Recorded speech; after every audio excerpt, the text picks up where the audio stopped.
Okay, ladies and gentlemen, new update, new fun, boosted buffed version of our good old friend here, the Glacial Bolt Mercenary, ready for Ascension number 4. We fixed our defenses. Yes, you heard right. Everything is now fully figured out, and I am genuinely surprised how easy it was once I changed my thinking. Because that was the problem. I was thinking wrong. That's 490 AC rating. That's terrible. And that led to me just playing a bunch of weird shit that I could do better. Now we're sitting here with a fully beautiful, improved version and can absolutely obliterate everything. So before we go anywhere, let's actually jump into a map so we can show you kind of like what we get up with. Get a feeling for it. We're currently making our way towards citadels because I want to do citadels. Mr. White, good to see you there. Wonderful, good day. Lonely Ducky, good day to you. So we pretty much made sure that our enemies don't have elemental resistances now. Ergo, we're playing a curse aura for the elemental resistance minus, which leads to us being able to just shock, freeze, and shatter enemies just more than ever, which is obviously exactly what we needed for the build, because we've been kind of like in this weird ass limbo of not elemental controlling enemies enough. Okay, come on, get that open. And that, like, we're just missing out on cool shatter and cool fun there. Now we're doing more than ever. Let's actually turn on Berserk. I tend to turn it off like in my phase because like we don't need the Berserk there. So we're just like now doing more damage than ever before. And we're like way more tanky. So we're instantly having like, we have evasion, we have armor, and we have energy shield. We pretty much have every single defense possible. And to my surprise, that's working very well. And guess what? That all on a 10 divine budget still. You get to do the 4th ascent. Well, Piotr, we can do it together. I mean, like, not together, right? But I can do it, and you can do it too, and then we can see if we both succeed.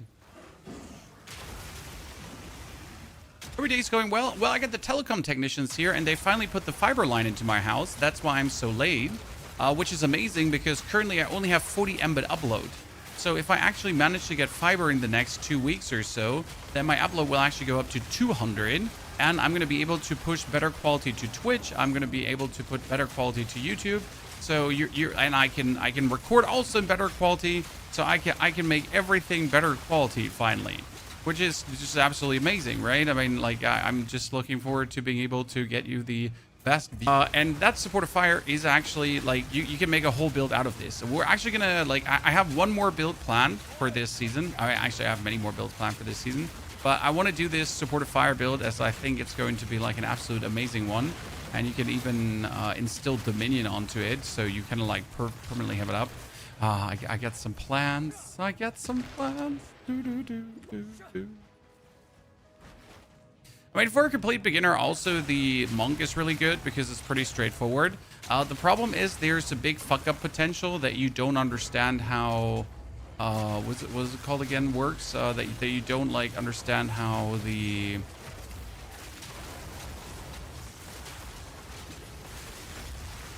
Hollow Palm technique works. That you don't have to use a weapon. For example, we had a viewer, no shaming here, who forgot to put his weapon away. So he was pretty much using Hollow Palm technique, but with a weapon in his hand, which means that he is not getting the bonus of Hollow Palm technique essentially. So it was just like uselessly meandering around. So I guess the Disciple of Rashta might be more beginner friendly. There are a few concepts you need to understand, but nothing like impossible, if that makes sense. Look at the damage, look at the damage, look at the damage. Yes! Do. Beautiful. Turn Berserk off. I'm a Demon Chan. This build has gone so good, and the best part is it's like dirt cheap still. The fun part, I have seen a version of this for 1,500 divine, which is insane. The problem is That's useless, right? You know, like the 1500 divine version is useless. So what we still have to do is we have to buy ourselves a new weapon today, and I think I'm going to splurge on that. So we're planning to actually invest 10 divine in a new weapon that we actually become like level 90 super strong. But realistically, I don't even need a new weapon right now. But I'm going to still buy it just so we can try out like the fully juiced shenanigans, right? Is this Tactician? Yes, this is Tactician. The main reason we're going for Tactician because we're playing 1, 2, 3, 4, 5, 6, 7, 8, 9, 10 spirit skills. We're playing 10 spirit skills, sir. How are we playing 10 spirit skills? Well, because we're Tactician. Don't spend it all. I mean, why wouldn't you play 10 spirit skills, right? Right. That seems crazy to not play 10 spirit skills.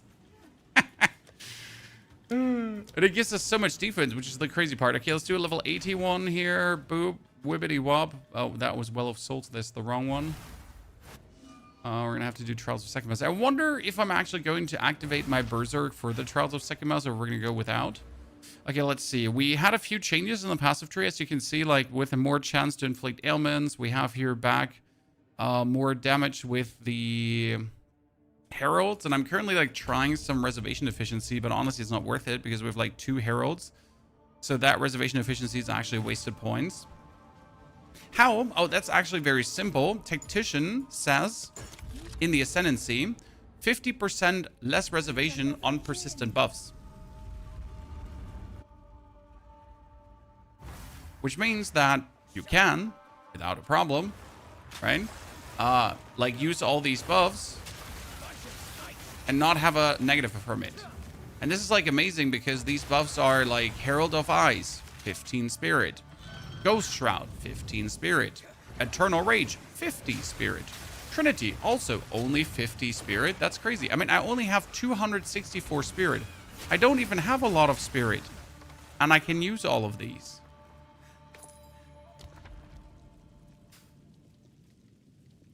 Which right now puts me at a very comfortable 62% armor, 50% evasion. So I have 62% damage reduction for armor, right? I have 52% evasion, and I get another 40% deflection. So I'm going to reduce the damage that enemies deal to me. Then I have a 40% chance on that reduced damage, or generally before a damage is even reduced, to then deflect a hit, which is going to reduce the damage by 40%. And on top, I have like a 56% chance to just not get hit. Right? To completely just like, how about you just don't actually hit me? And all of this kind of stacks together in a nice way. Oh, and by the way, we are fully chaos resistance out. And surprisingly, I was doing like the whole thing wrong. I was going for like the wrong chest pieces. I was trying some ward tag. That does work, but it just didn't feel good. You know? Because it's like not a passive defense. It was like kind of an active defense where you need to drink a potion for. And I'll tell you what, that does not feel good.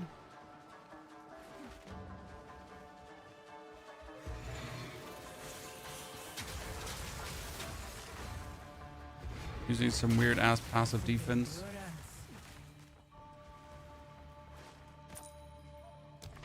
Glacial Bolt used to be so good before they nerfed it. Glacial Bolt is still insane, sir. And now we're armor evasion went up. The fumes. I sold them for 6-7 back like 2 weeks back or so. So ward is good, but in order for ward to work, you need Ulrith Flask, which also gives you guard.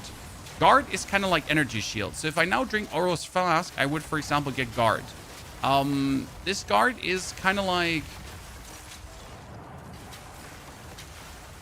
above where damage is taken from before your life. The problem is that guard is only up for 10 seconds and then it's gone again and you need to replenish it. Otherwise, you don't have it. And that makes it kind of like a bit of a weird scenario where you either have a super shield or you don't have a super shield. And that feels weird. Okay, let's spawn the dude, then activate our Berserk for maximum damage. Stand clear. And gone. And we deactivate Berserk again.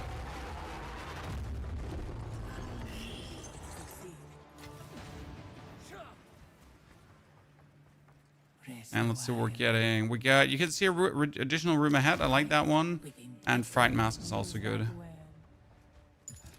I'm trying out your Poison Monk build and I'm absolutely loving it. Nox, I'm happy you're enjoying it. Hard to pull yourself away from the game. Well, we got good news. I mean, there was a patch this morning in case you missed it, right? Cool patch. You can see a fewer room ahead. Yeah, sure. I can see more rooms ahead, fewer rooms ahead. It's fine. So yeah, there was a patch this morning that actually added an expedition atlas tree, which is amazing. But also there was good news in that patch because they are actually working on a challenge league. Now a challenge league is like a little in-between league that might or might not have some bonus content. But they also said that this was like the last major content patch now. Which means if you actually do finish the content that is currently available, then for a while you're actually going to be done without having to stress yourself, right? Because you actually finished what they have planned. And there shouldn't be anything surprising new coming. Now, why is that good news? Well, because you can actually take a chill pill, right? You don't have to rush through every piece of content expecting like something around the corner because there's nothing coming. Doing Fisher Totem at the moment. Fisher Totem is love. Any tips to make the Monk Poison feel a bit better in early Act 2? Put knockback on Spearfield in case you haven't. Also, better rings, better gloves. They help tremendously to boost your damage. Use Twister more than Spearfield. So if you actually use Twister together with Whirling Slash, that is going to mostly feel better than Spearfield. It is like, as I said for Act 2, it is a very solid clear. Okay. When I used for most of Act 2, I used Twister and Whirling Slash still, right? I didn't actually go for that much of Spearfielding. Right? Some bosses Spearfield, yes, but most not. Also, you need Supporting Fire. So, Supporting Fire, sorry. Supporting Fire is mandatory in this build. Well, Supporting Fire gives you 30% damage as extra chaos damage. This build works on Gemling. Most people do this build on Gemling, AMX. I prefer it here on this one. The problem with Gemling is that you need to start quality juicing again. And I didn't want to do quality juicing. So make out of that what you want, right?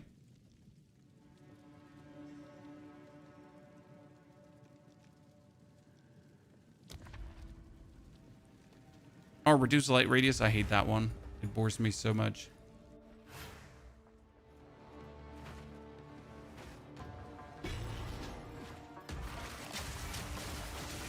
Every time I take reduced light radius, I just want to eat my feet. Terrible. So, Supporting Fire gives you 30% damage as extra chaos damage. Why would you not want to have that?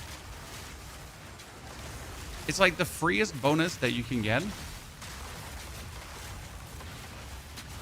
So tell me again why exactly you're like, nah, I don't want this. I'm above that. What's the new attack? We added Impale to the build. And usually Impale is a physical thing, but we actually added it with cold. And I wasn't even aware that that's possible, which kind of bamboozled me. And now I'm super happy that we have it. It's called Crystalline Shards. Crystalline Shards, they impale as if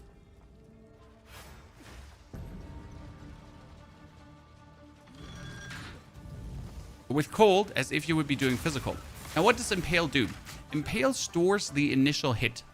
Okay? So let's say I do 10,000 damage. Then of that 10,000 damage, 30% is going to be stored. And you can then extract the Impale with the next hit. And it's going to be added on top of the next hit.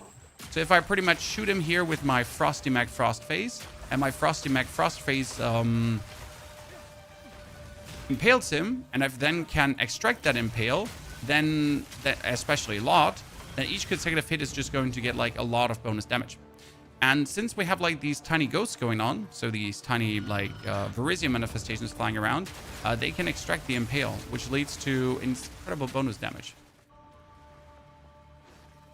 How do you get the damage? So Supporting Fire gets from the Kurgul's Leash support.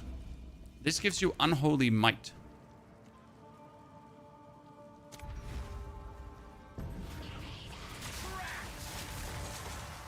I just want to say thanks for the content. I watch the VODs often lately. I like your statement that you like to try out builds more than really play the end game. I do enjoy the end game as well, but the Ultra end game is just nothing exciting. because it's the same as the non-ultra endgame, only more tedious, right?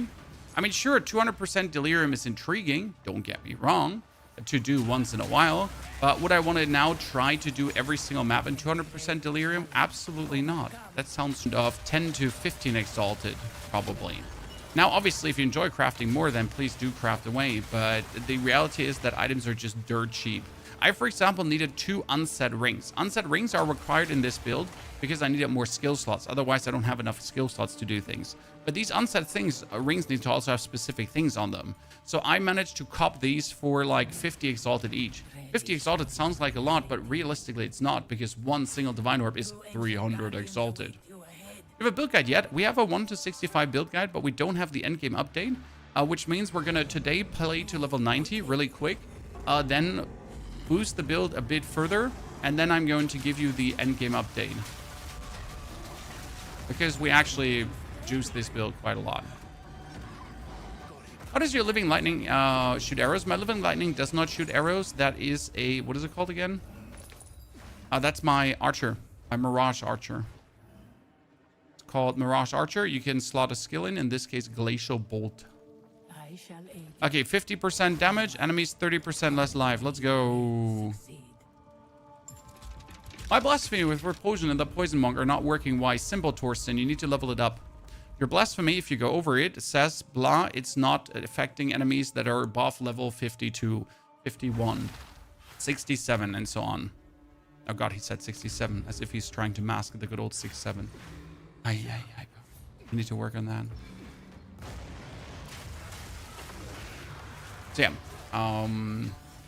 that's why you're not affecting things. How do you upgrade that? You need Thaumaturgic Flux. What is Thaumaturgic Flux? Thaumaturgic Flux is the material that you can get from the Verizian Remnants. Remnants? Jesus. And you might be lucky to get it, or you might have to buy it from Angie.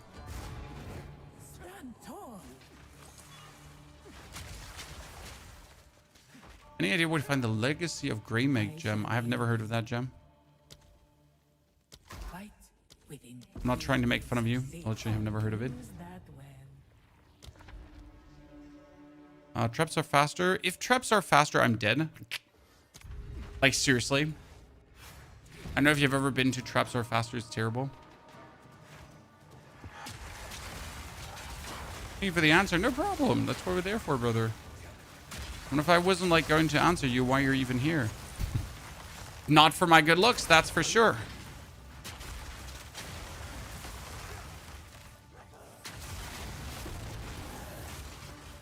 I feel like I'm financially free now since I found 120 divine support. A gem, it's a really good feeling, right? Because you can just now have fun. You can now do a few things. You could buy yourself a choice item. Getting those is good.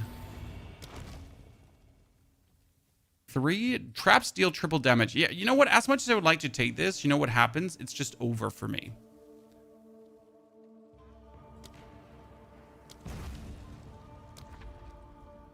Monsters deal 30% more damage. Traps are faster. I can't do monsters deal 30% more damage. If I take that, it's just over. I'll just die to something really stupid.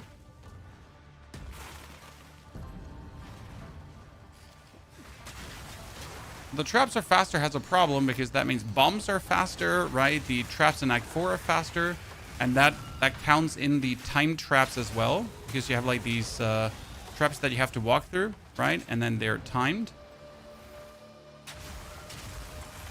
Can be a problem.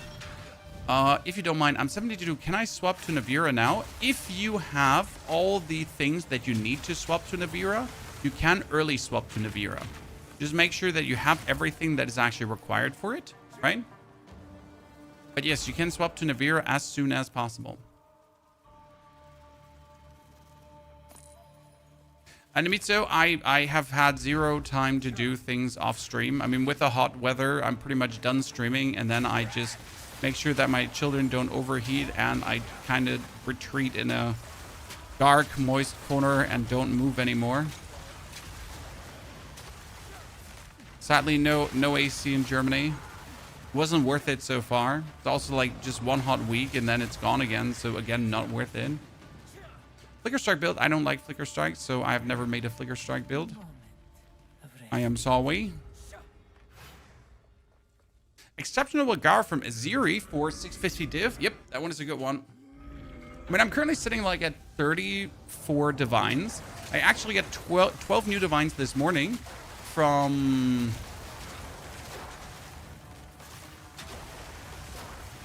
Yeah, it's called again? Fracturing orbs. Yeah, I was running normal tier 15 maps and I was just getting fracturing orbs left, right, and center. It was kind of cool.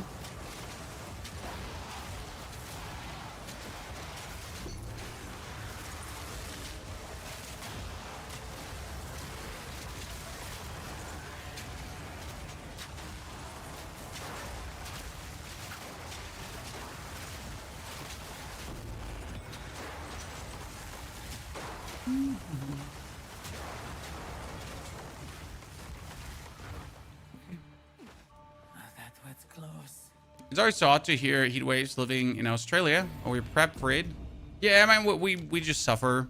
I mean, the only part I have, like, I'm annoyed is for my children, right? I mean, they like, obviously they, like, I can just suffer through the heat, but children just, like, I mean, if they're unwell, they're unwell, right? And they'll make you notice that they're unwell. Like, if I'm hot, I'm just gonna be like, I'm dying. And then I'm just gonna lie there dying. Slow and steady.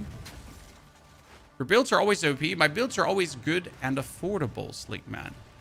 I think this is like the main draw on our builds that we create here on the channel. They're affordable. I mean, right now, so since the Glacial Bolt tag has been posted, and I made my own video about it, there have been around 30 other videos coming out about this Glacial Bolt tag. Now, most of them are again on Gemling, and most of them are on a budget of at least like 200 divines. Most of them are just running Rakiata's Flow, right? Which already is 120 divine budget. And the problem is, if you find a build that has Rakiata's Flow, that build does not solve elemental resistance, right? So it's just going to assume that you have Rakiatas, and the whole passive tree is not going to solve elemental resistance. And you're suddenly going to wonder, hey, why am I so fucking weak?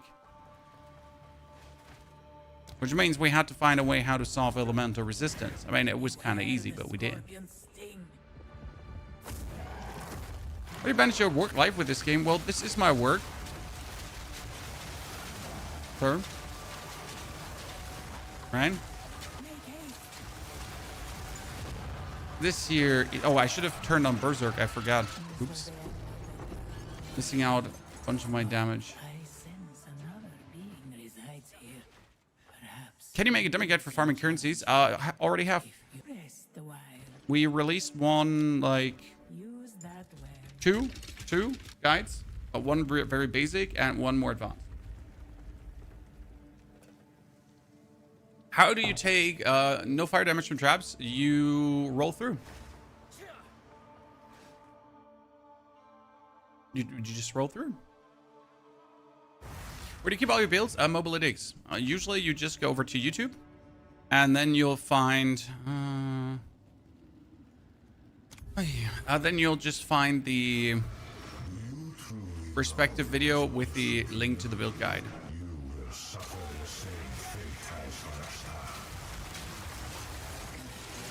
Okay, sorry chat, there's a German Wutbürger in our chat who's been trying to be an obnoxious idiot. Give me a second to take the trash out. The trash. Play a note in the passive tree like this: penetrate enemies' elemental resistance. Now, if you have Rakiata's Flow, you don't need that, right? You can save these passive points. This is why it's also like really bad to copy like builds from PoE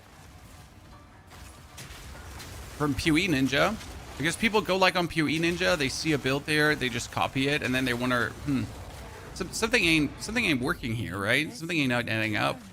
And what's not adding up is that you're trying to make it work, but you don't actually have the items to make it work.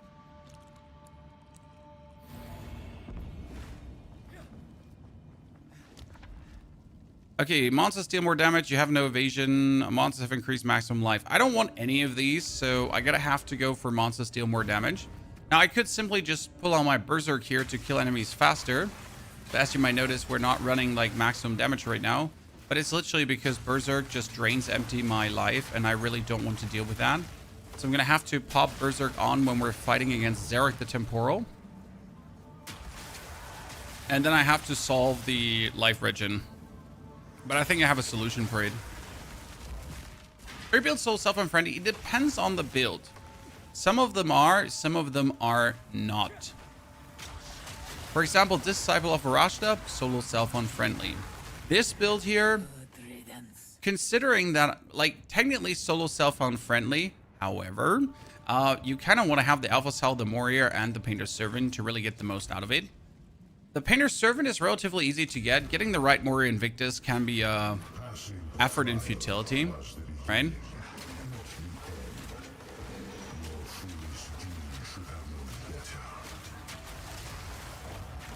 Like, it always comes down to like how easy the build solves their defense. Good, really fun.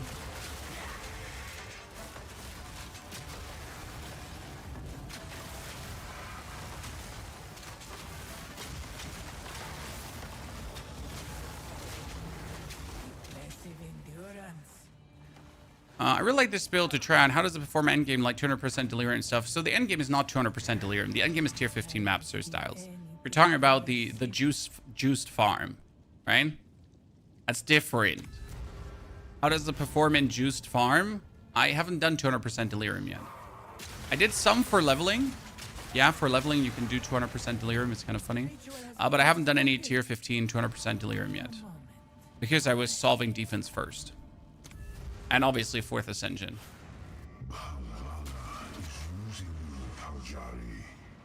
Wait, this was... Oh no, this one's going to be awkward because we have traps are quicker.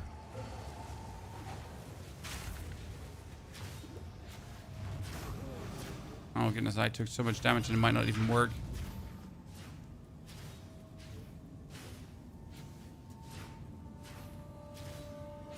Yeah. Oh, it actually did work. Nice.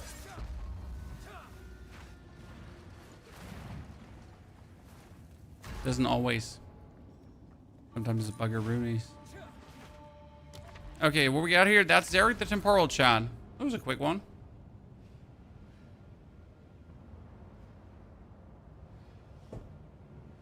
I've been farming trials like 3 days and got like 150 divs. I mean 150 divs, 150 divs.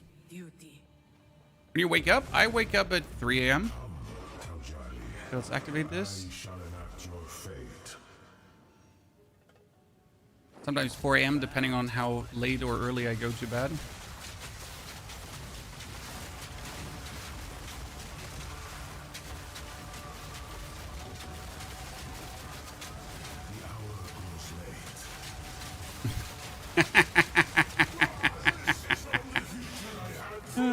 Oh, not Eternal Rage. Berserk off.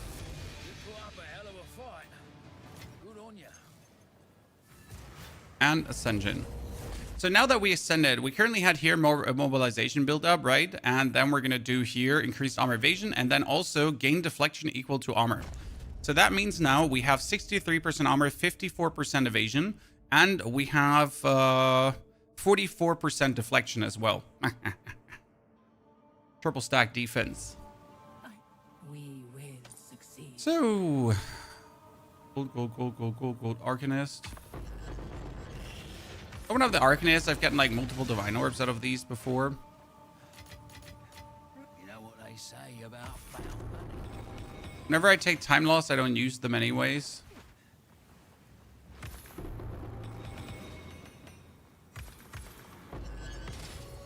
Like I literally opened these and then I was like, nah, I don't want it. Arcanist, mysterious. Mysterious. A belt cache. I wonder if you could get a unique from a belt cache.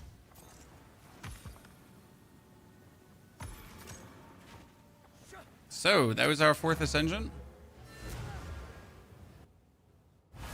This is Path of Exile 2. It seems better than the Permafrost Bolts. It's different. The Permafrost Bolts are fire, my friend. Is it like it's just two complete different builds? Both are great. Okay, if you want to play the Permafrost Bolts, that's absolutely possible. You just like it's a complete different build concepts, pretty much. Small increased evasion rating. That's interesting. We get a lot of evasion rating like that. Upgrades radius to large is actually kind of nice. When we get upgrades radius to large, then we're going to put on here a taxi with quarterstaffs. Nope. No want. Me no gusta, por favor. Okay, so you're asking for tier 15 shenanigans, right? Oh, we still need a way better build because ours is like not really crazy. Okay, so we're going to grab some tier 15 maps. Tier 15s. Then we're going to alchemy orb them.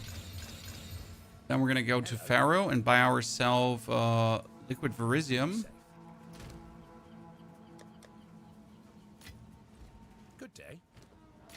What's liquid verisium? It is a new currency that can be used to randomly re-roll the outcome of remnants. It's like really, really cool. So first things first, let's do one expedition then, because they redid how expeditions work. Do I have a ground expedition here? I have a ground expedition that's actually delirium. Oh. Oh, did I put my points in? So there's also here, chat, a atlas tree for delirium now, for expedition, as you can see. So now you can go up to a Verisian remnant. And so, for example, there's nothing here, right? I don't like this. There's nothing I really want. So what we're going to do is we can now take the liquid verisium and roll it into a random one. Right? So uncut spirit gem 19. Amazing. Cool. Then we got this one here. That's cyclonic alloy. That one is only a triple, so we might have to re-roll that one as well. Let's first check out what the remnants say, right? And then which ones we want to re-roll or not re-roll. That one also is sad, so probably going to re-roll that too. And you could re-roll into whatever now. So this is like the cool new thingy because like obviously we have all of these here. So re-roll that. Boom. Boom. You see that? See that, Chad? So that would be now a Cuddled's Gloom, for example, or 3 perfect orbs of augmentation. I think gloves can roll decay modifiers. Is Kettles actually worth something? I gotta like go back because I don't know the prices, which is the worst one. Right? Is Kettles actually worth it, or just we like Kettles Bloom is worth nothing? Okay. Sad, right? We got unlucky there. I mean, we're gonna go for 3 perfect orbs of augmentation then. So here, re-roll that one too. That one also is then hollow shell, explosive transmutation.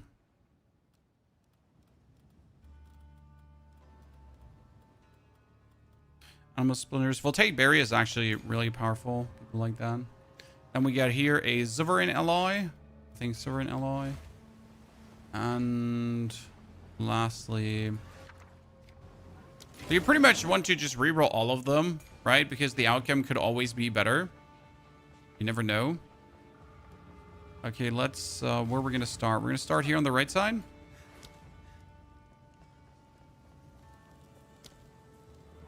Now we're going to get both. That's nice. Then we're going to get that one into this. Oh, perfection. Create ourselves the one currency here into the other one. Moving forward to the... Am I exploding this? I'm exploding it. Cool. And we're going to move ourselves to the next explosive. We kind of have to open up these gates, right? Because then you get a double boss fight versus these two. Moving over here. Trying to get...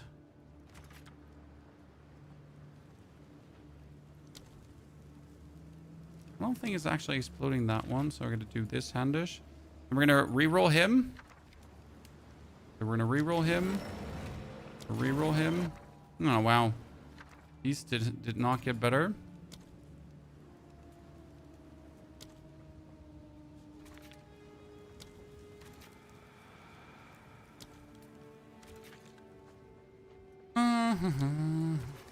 Okay, let's detonate the whole thing. Did you choose one more explosive or one additional remnant? I choose one additional remnant because I just want to have the chance to get more. It's potentially always better. Okay, here now I'm going to turn on Berserk because I'm continuously killing enemies and I'm also continuously leeching. It's kind of like worth it to do that. As long as I'm killing enemies fast enough and like leeching, right? I can work with this.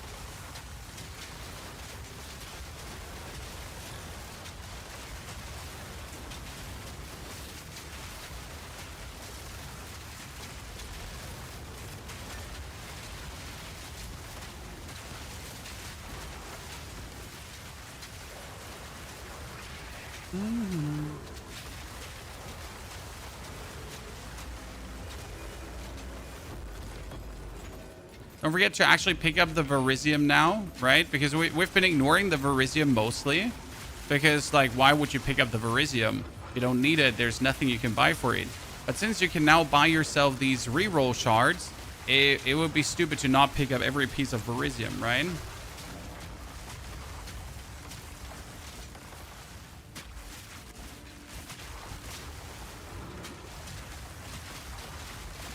The bosses of the questline are cool, mate. The bosses of this questline of the expedition are amazing. Some of the coolest yet. I mean, always super cool fight, and then you get like the actual Verisium beast from outer space, right?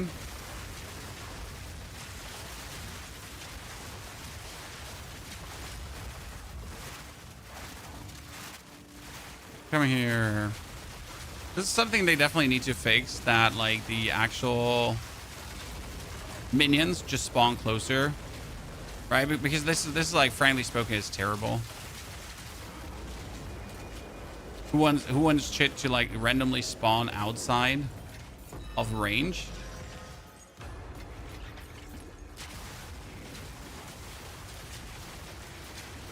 Wait, why are we getting more of these guys? I thought we had this looted. Oh, wait, wife? Yeah.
Okay, sorry.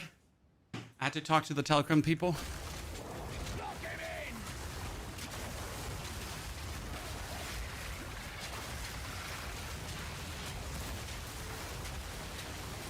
They were foreign workers and only wanted to talk to a husband and not to a wife. So I had to pretend I'm making the decisions in this house.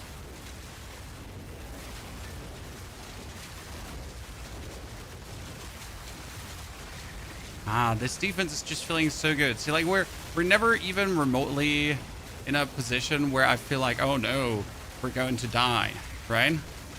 I'm super tanky, my life is full, my energy shield just instantly refills, right? Whenever it's even remotely about to get depleted. Damage is good. Okay, this dude is getting healed, but what is healing you? You little shit. I mean, seriously, what is healing you?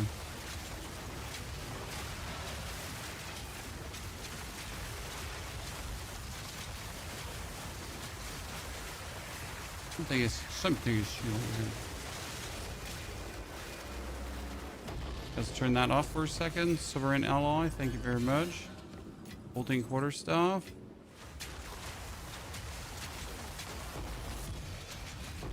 Now I gotta turn the berserk, and now that we're sitting in front of many enemies again. But we will have to solve this because obviously annoying. No one wants to like consistently put this off and on again. I think there is a socket that can solve this for me though. That will give me regeneration. So we'll probably have to work with that. Because no one wants to unequip this continuously, right? I don't think you want to do that. Some Verisium mobs are tough. I mean, like, there are these mobs here that are, that only exist because others, like, right? They have, like, this Verisium shield that depletes when you just kill the dudes around them. They actually can't be damaged themselves.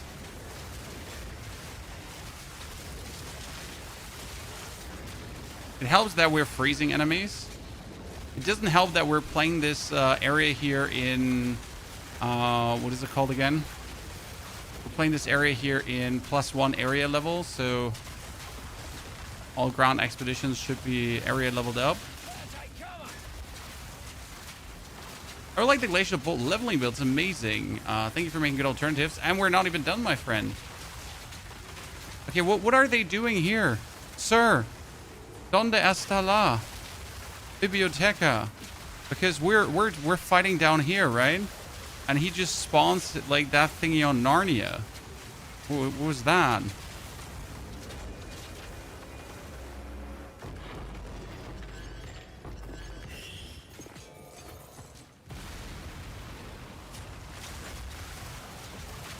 There's normal minions. Okay, we get a rancid nest. I don't actually know what all these specific thingies spawn, right? Figure that out down the line. Oh, the next one already. I love the Jin build. Well, happy you're enjoying the Jin build. One of my favorite creations.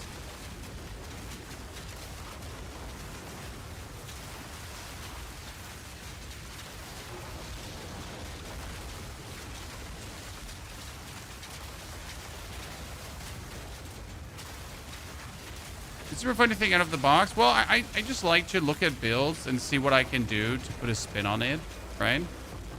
I mean, the original person that made this, that showed off this tag, for example, wasn't playing Mirage Archer. And I just couldn't comprehend why you wouldn't play Mirage Archer. It just made no sense for me. I mean, you're literally playing a build that profits from having like these ice walls out. So why would you not add a, oh my goodness. Why would you not add a Mirage Archer to it, right? It just made like no sense at all.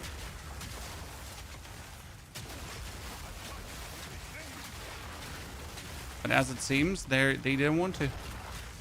What happened there? No more life, chat. No more life flasks. Oh, why did you get respawned? Wilfred? Brother? You just came back from the den.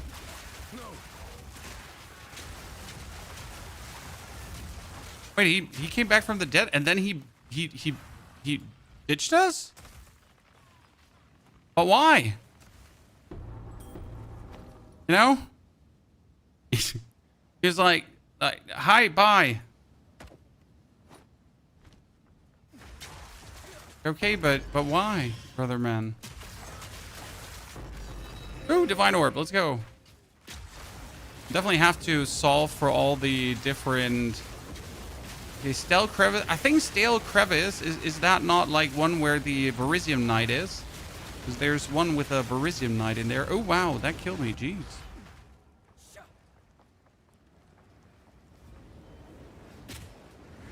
Oh, wait, after death. It's like a very weird thing that we still haven't like gotten behind why that happens. That when you die, you are forced to like pull one spirit skill out again and put it back in again to actually make all the spirit skills work. I assume it has something to do with the Ascension, that you're kind of like... It bugs itself out, essentially. Because of the way how the life works.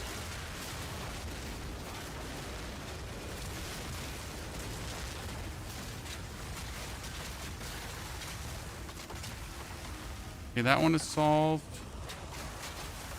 Okay. Now let's see what we got here. So we get all of this taken care of. Logbook complete. Didn't get a logbook ourselves. Got a lot of Verisium back. Got a lot of Chaos Orbs. Pick up that Verisium. Make sure you pick it up, Chad. Don't leave it behind. Take these opulent gloves if you can. You never know. Don't have to do it on Gemling. Well, you don't have the spirit thingy on Gemling happening, my friend. You don't have that little spirit cheat that's called Tactician happening.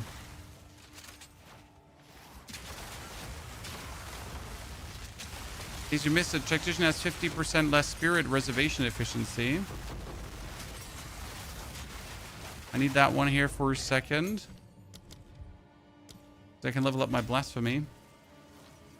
It's going to increase the magnitude of my curse because I'm running like a very strong curse right now.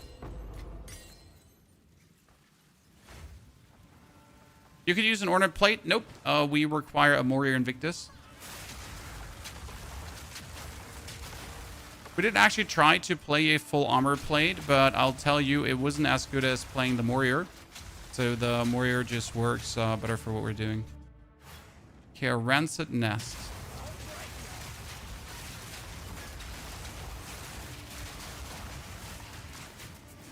I only like these tiny tunnels when they include a boss. If they don't include a boss, I don't like them.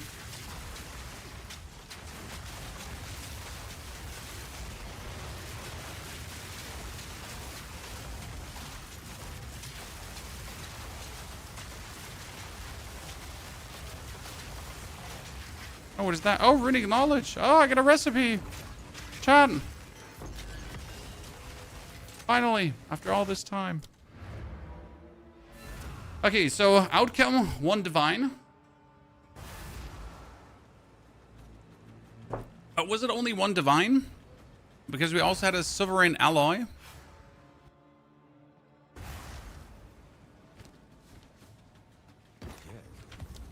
Okay, first let's destroy what we get flying around here. Then we got a...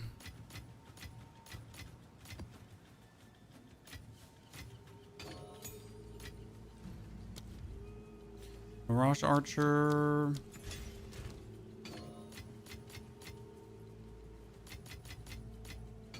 Now we had a Sovereign Alloy. Well, what did a Sovereign Alloy go for again? For nothing, right? 40 Exalted. Job or not to have. Could be worse. So that was now a test of our good old...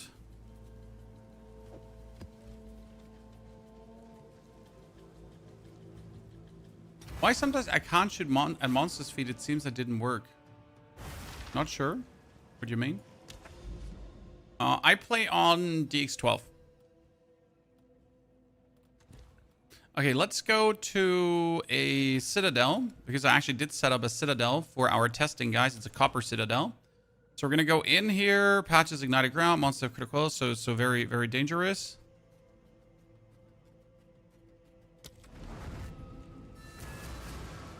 See how we like that.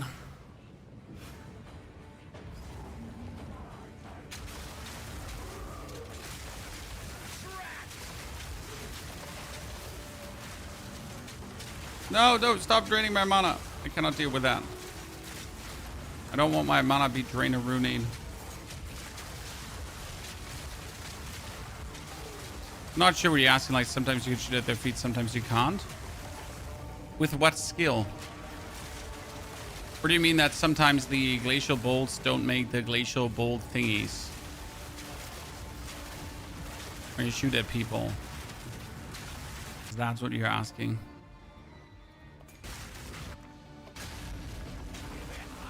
I'm currently Brutus Sprinkler Gemling, but this super intrigues you. I mean, Brutus Sprinkler Gemling is brilliant and simple because you just Brutus Sprinkler.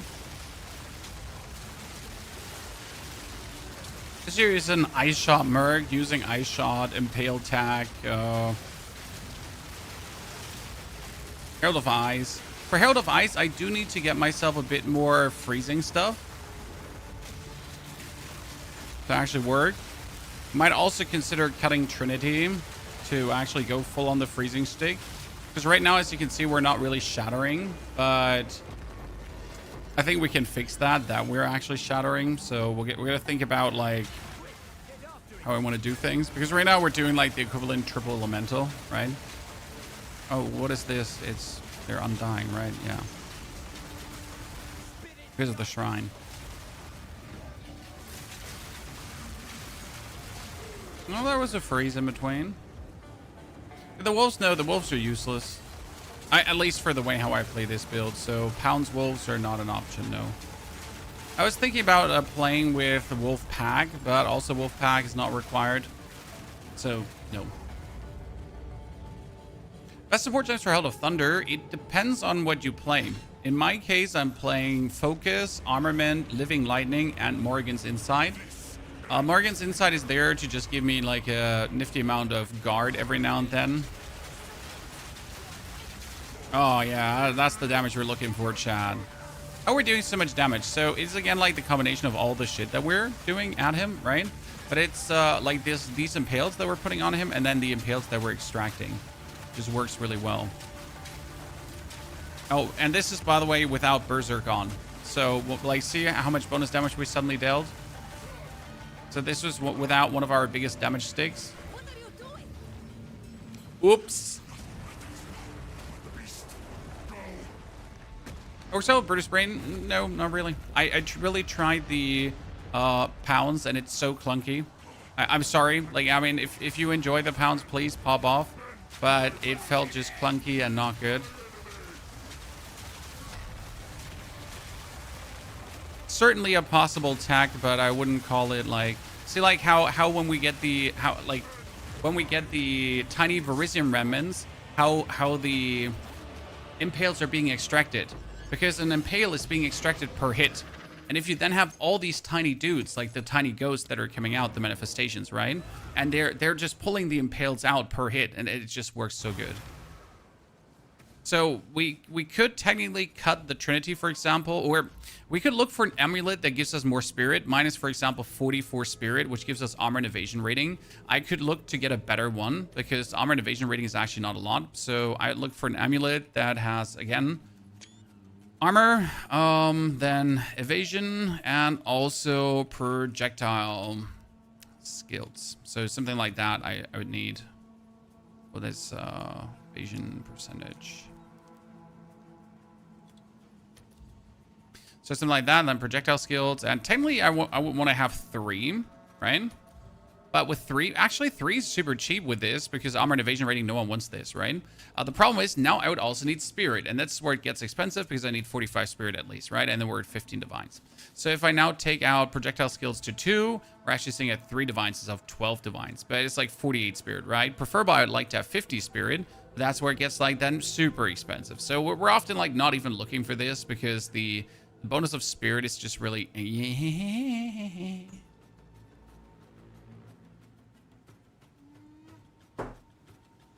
What I wanted to look for was bonus freeze, because I know there's a freeze node. Icebreaker, no. Heavy frost, yeah, this is here. It freeze buildup and hits ignore non-negative elemental resistance of frozen enemies. That could work.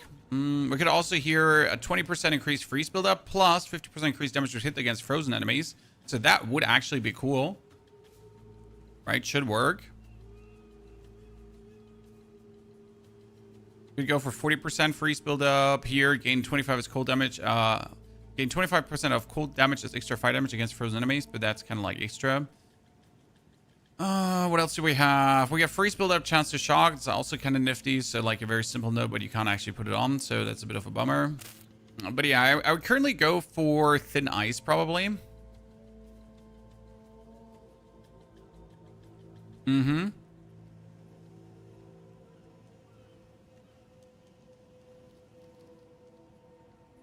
And we could also just take the freeze buildup here, right? We do have more immobilization buildup, so this is insane because it just works for frozen, right? So we could also take here increased chance to inflict ailments, because ailments is also freeze. We have here also like 25% ailments with projectiles. We kind of want to aim like this freeze buildup could be simple to take.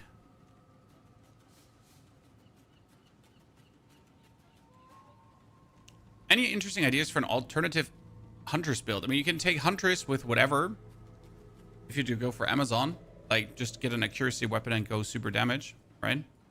I kind of want to try Thin Ice. It's Suffering, Ire, Greed. That's really cheap. I should have Suffering, Ire, Greed, right?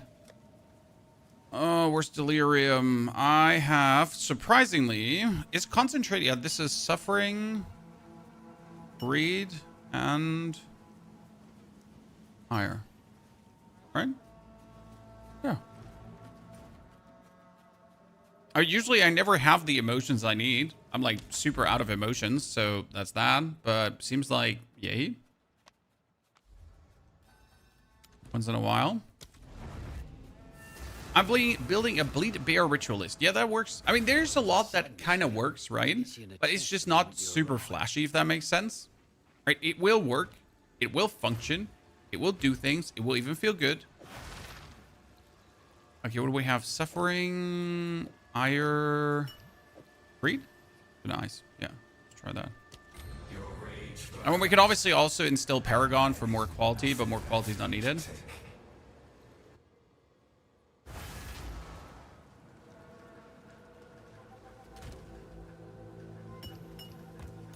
Okay, we're gonna Crisis Fragment. I mean, we obviously want to fight... Oh, we can. Chad, should we go Arbiter? Because I wanted to fight Arbiter today. How can I help? This is what we have available. For now. Good day.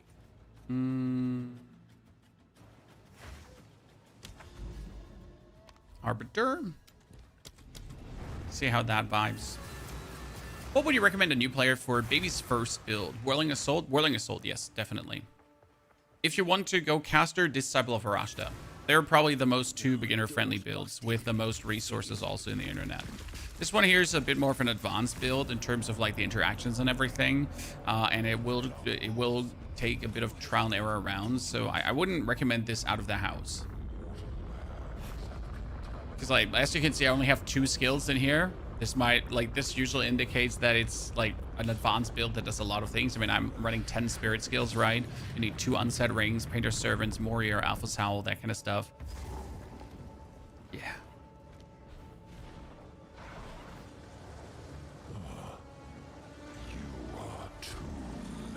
Okay, turn this on.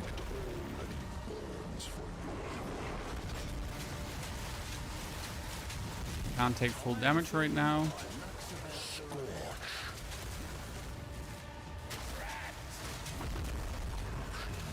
Oh no, I gotta turn Berserk off. I know how tedious, but the problem is that in this phase, I cannot...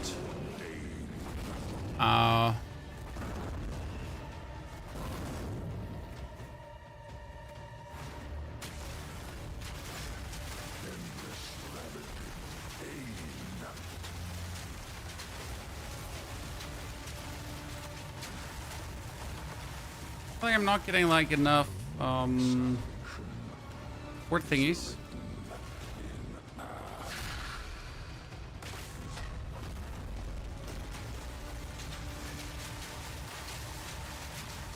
Yeah, like I feel like now finally my dudes are extracting the Impale correctly, as if they haven't been extracting the Impale correctly before.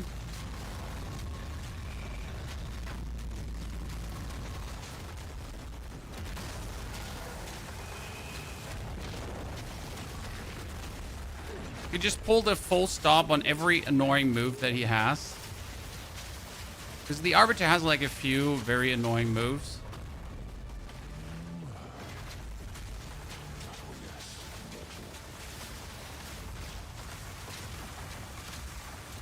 Oh wow. Okay, you're dead. Could have been smoother, but I guess good enough. I like it. We got a Regalia, an Arbiter's Ignition, gain elemental arc when you ignite an enemy. Cool. That was so nice. I mean, it's more elemental damage to spells. You know what? This one could have been really good for my Druid build. Because my Druid has to like spend all his mana to do things. Now he just has to ignite. That's so simple. Okay, what we got? We got a warrior with chaos resistance. Oh, wow. This is a very good one. That's a very good one. 14 spirit is strong, right? 14 spirit is always strong. Then 13 chaos resistance and the global. That's good. So like if I get the per spirit up to 14, those are usually the expensive ones, right? That's good. I mean, if like I have to keep this, I have to keep this for a build potentially, because this is a good Moria Invictus. And I'll use it. How can I take your time? Don't spend it all at once. Okay, Arbiter's Ignition, does it go for something right now? And it has an insane ceiling for investment, right? The amount of currency that you can pummel into this one here to make it stronger is quite there. So I definitely have better builds for cheap. For example, the actual grenade merc, the instant cluster grenade explosion Gemlin Legionnaire is stronger than this. All things considered.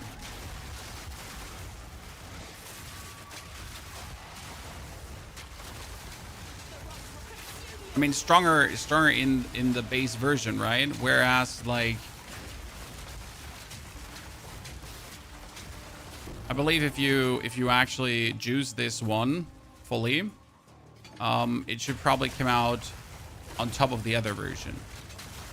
Then again, that cluster grenade merc is just like truly has like some broken interaction just going on.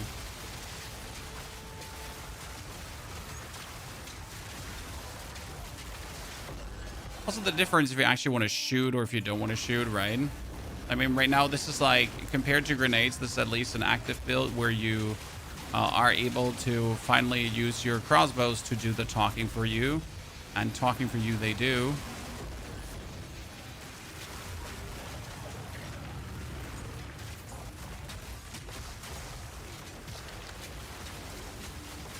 Let's not try to trigger the... who am I kidding?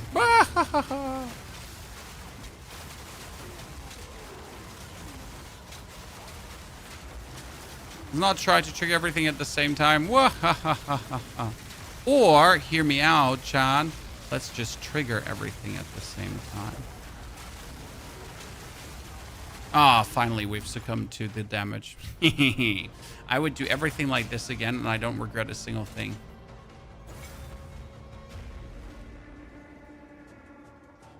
How did you guys solve the tankiness yesterday? I'm going for all three vectors. That means we got evasion, armor, and energy shield. We get our evasion rating also restoring our energy shield. We got an insane amount of cooldown reduction. I was actually playing Wind Dancer as well, but I actually put Wind Dancer out for the Herald of Ice. It's more of an experiment right now, so with Wind Dancer you're more tanky, but I want to try out like if we cannot make Herald of Ice like work for bonus shatters. So I like the idea of the bonus shatters. So here we are just trying out more things. 3 Greater Chaos Orbs, that sounds very good. Gold Amulet, why not? 2 Exalted.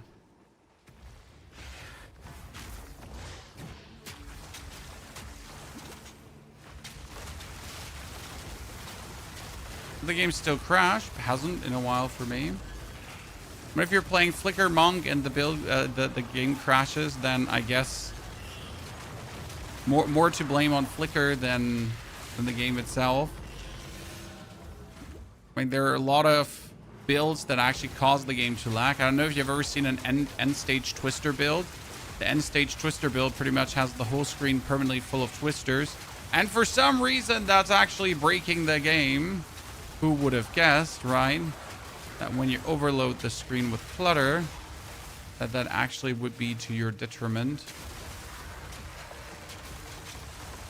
Can I explain the pseudostat surge? I'm not entirely sure what the pseudostat surge actually gives out. I just know every time I enter a pseudostat instead of a real stat, I'm just really sad because it doesn't find anything. So I don't actually know what it does.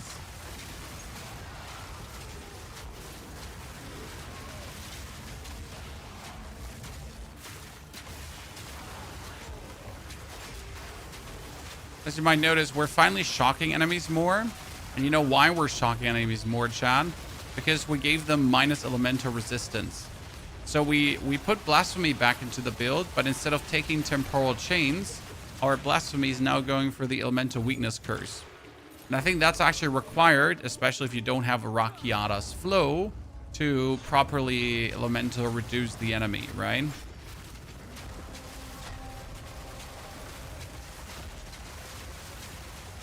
And I win.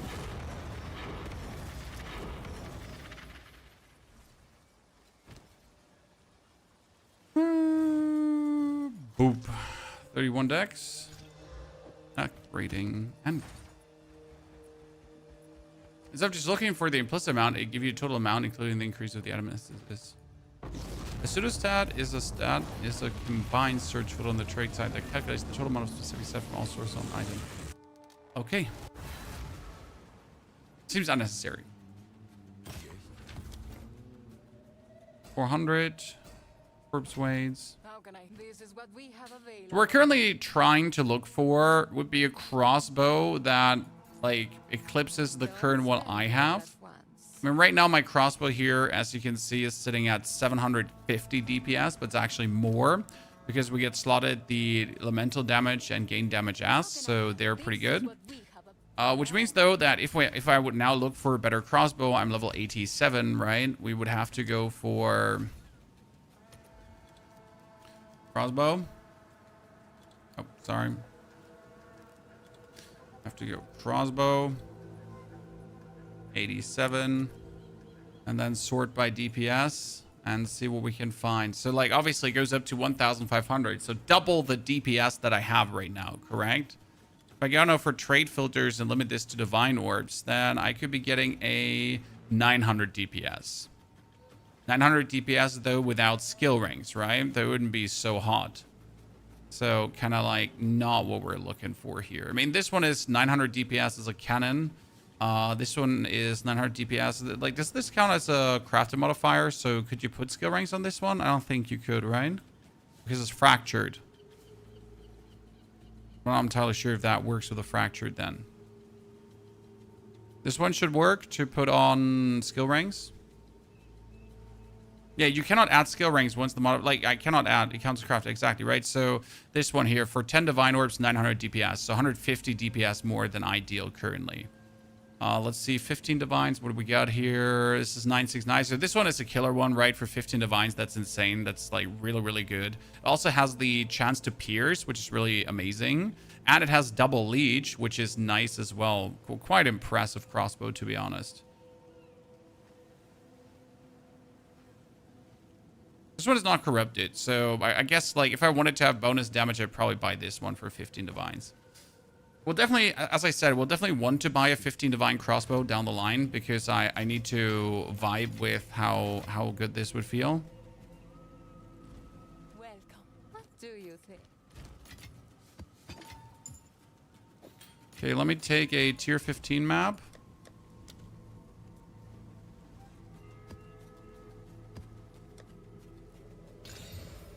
And then let's jump into a delirium. I'm gonna get the Citadel, right? I wanted to have that. But I also wanted to jump into a delirium encounter. Where were all my delirium encounters? I think I had them all over here.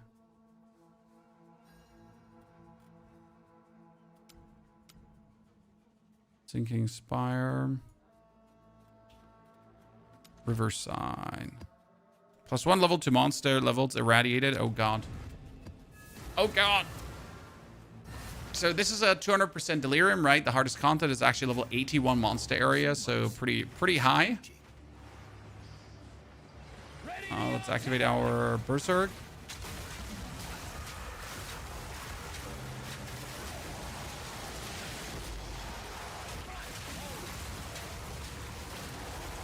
Damage-wise, this shouldn't be a problem. The question is rather if the monster density becomes an issue.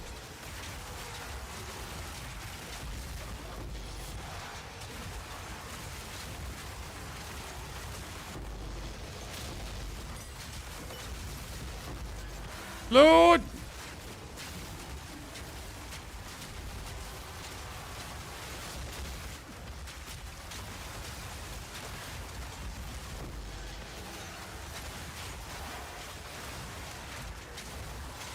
I definitely need more freeze.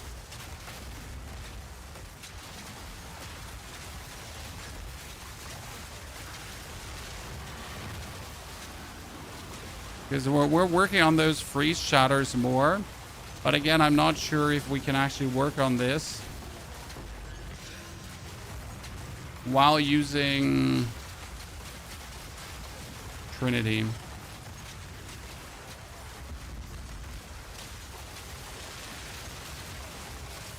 I'd have to try this without Trinity and like fully blown DPS gloves.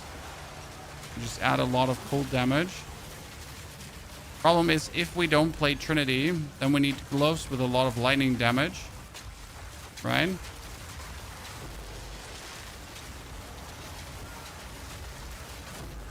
And a high physical damage bow for the freezies.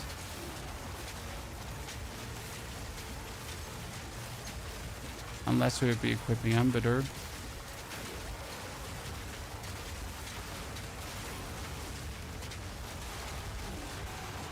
I'm looking forward to Diablo Season 14. Yes, absolutely. I'm quite positively pumped for that. I mean, mainly because it's just something different. I mean, we've been now playing a whole month of Path of Exile, and I've been making a lot of builds. I mean, I probably have made the most builds of all the creators out there.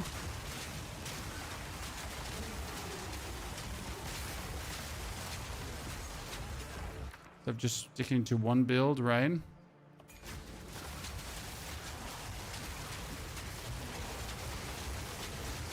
Okay, this is like 200% delirium on a 10 divine budget, Shan. I'd say that feels good. Now, obviously, the question is, what if I get that crossbow that has 200 more DPS, right?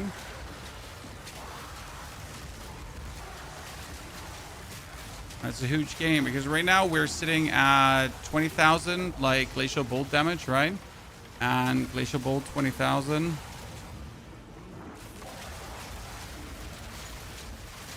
We're not taking any of the loot, by the way. We're going to walk back to take it in a bit. Like, pretty much going to, like, waltz our way towards the boss. And as soon as we have arrived there, we're going to just start picking out loot. Or we're going to just risk dying against the boss, because why not?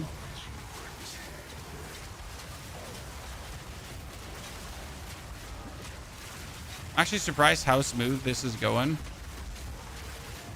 I mean, not that I doubted my build, but it's 200% delirium. I thought it would be harder.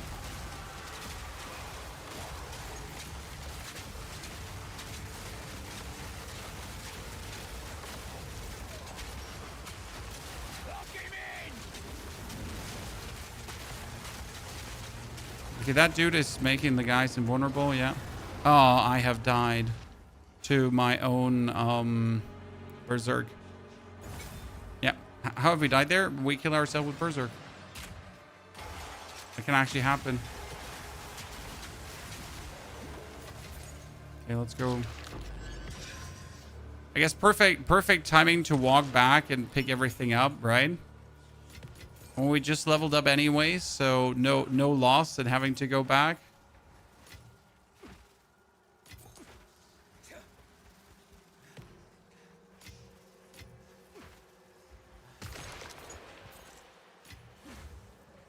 Mm-hmm.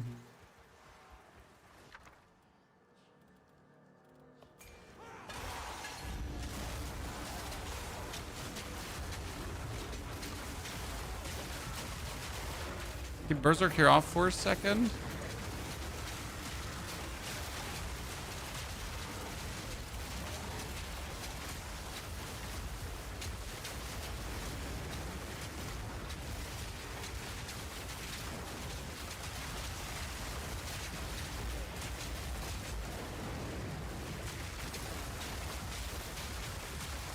You got frozen? You saw that?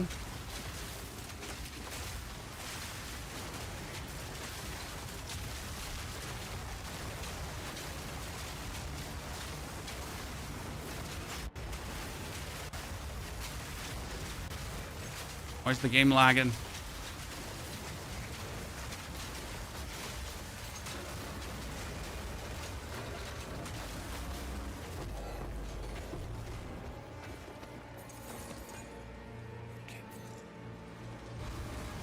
So even without Berserk on, we can do 200% delirium. That's interesting. What's Berserk doing? Berserk is increasing our rage effect. So right now we're sitting like here at 20,000 deeps. And if I activate Berserk, we're getting like another 5,000 deeps or so on top. So it's like, it's a good gain. But obviously it comes with that life drain nuisance that's happening. Also, I know 20,000 DPS doesn't sound like a lot. But that 20,000 DPS is actually 100,000 DPS. Due to you creating these ice walls. And these ice walls are creating 2 ice walls. And you're shattering each of these ice walls. It's still not a lot. There's definitely higher DPS builds out there.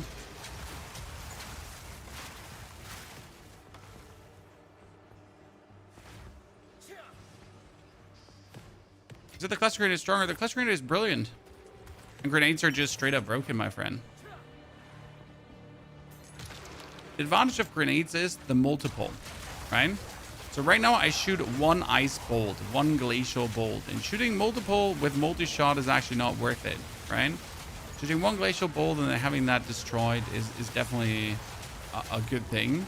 However, grenades have this big advantage of, what if I just do more, right?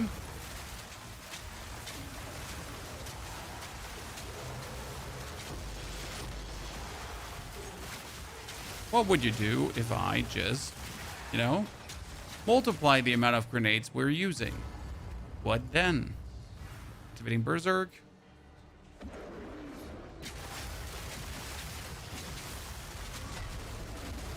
Okay, I am not sure how I survived that, but I did. It means I am now officially the chosen one.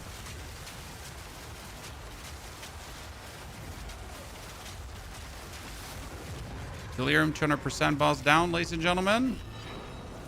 So that is technically the hardest content in the game. And we got it. I hope you like that. It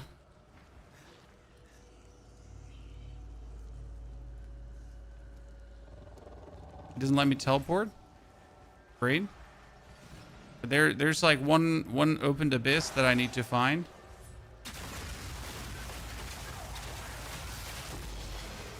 You can choose 200 delirium way further. You can, Meltax. You can also take delirium tablets. Still though, there's always more you can do. But hey, I just did 200% delirium with like a 1 divine crossbow. I think that's pretty good.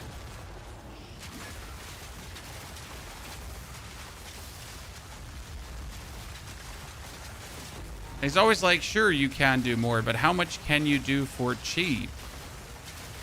I think this is a very important distinction that's often forgotten.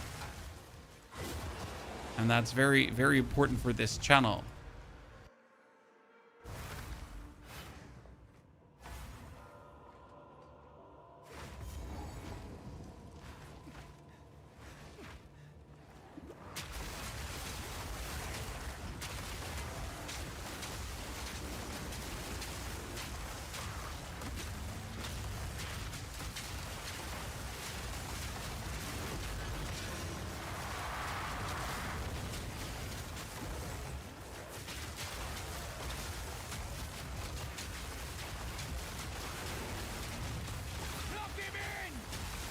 Out of my way.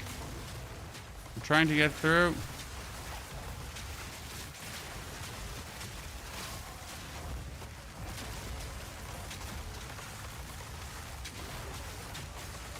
How much is a good EVES for case inoculation? For case inoculation, you want to have like around 5,000 energy shield. 5,000 energy shield would be good. Some say never below 6, but I think that's just not true. If you have 5k, you're good. Okay, so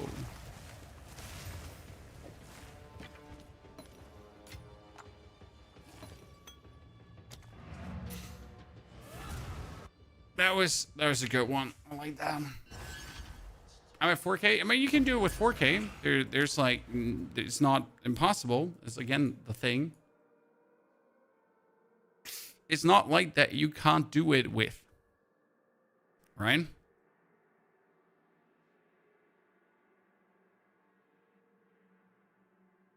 Increase stun and freeze buildup. Interesting. But I don't want to stun more. That's the thing. I want to freeze more. Best case scenario. I mean, in order to offset like the life drain, we could actually take this life drain here. Okay, so this was 200% delirium.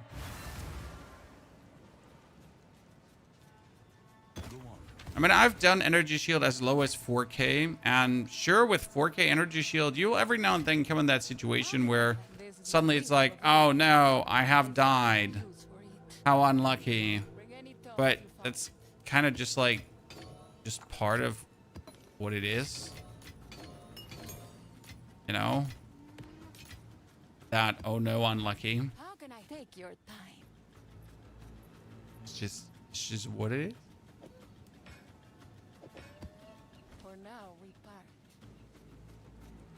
Do you ever play with other people? No.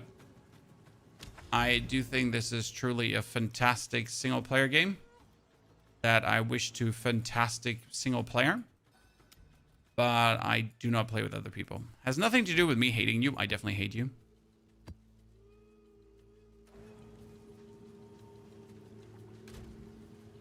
Okay, waste stone quantity.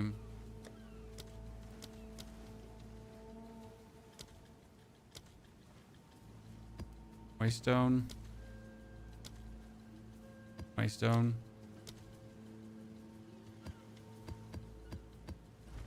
Have an order? Let's see if one of them get waste stone. Okay, monsters have increased effectiveness. Number of monsters.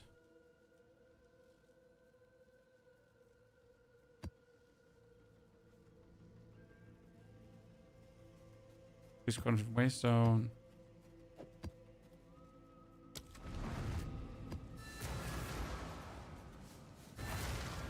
Hey, chat, let's make a delirious iron citadel, because what could possibly go wrong, right?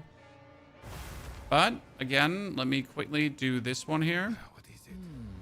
Let's try I wanted to pull these 2 points out, because they were not doing anything for me. And I needed to get the life recovery here.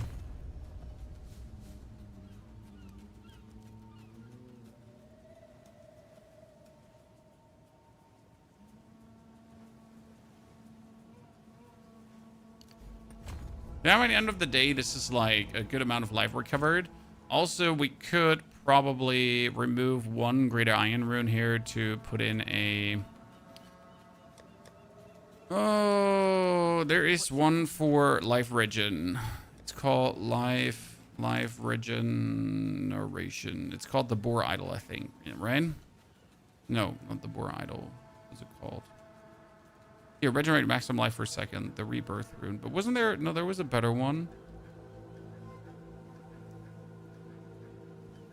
Here, this Tekrit's Gaze, right? Tekrit's Gaze was... Gaze orbs. I'll post it. We could technically play Tekrit's instead of one of these. Because that is like lowering my defense a whiffy bit, but it's okay.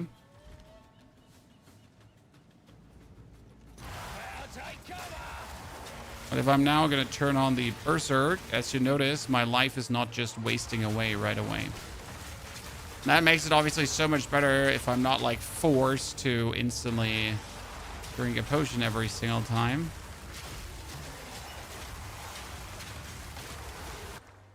A divine orb, you say?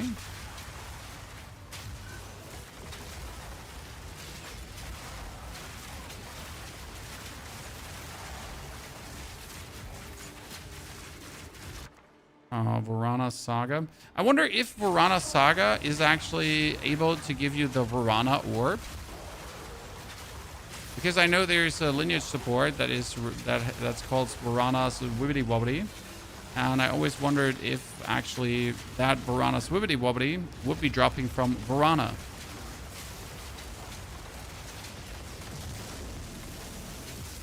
Right, like, because why wouldn't it?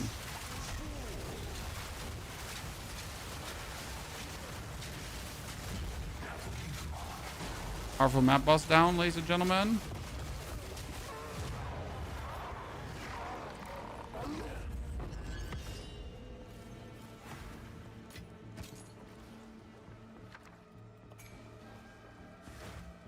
We got here.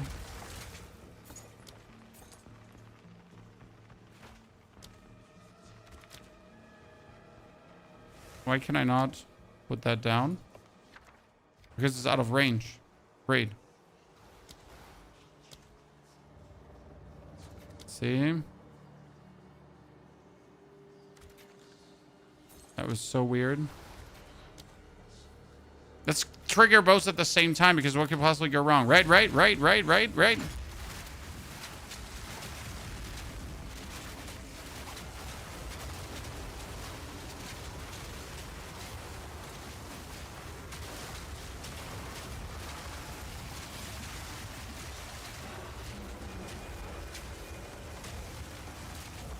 Medved drops Marana Siege. Yeah, that's great.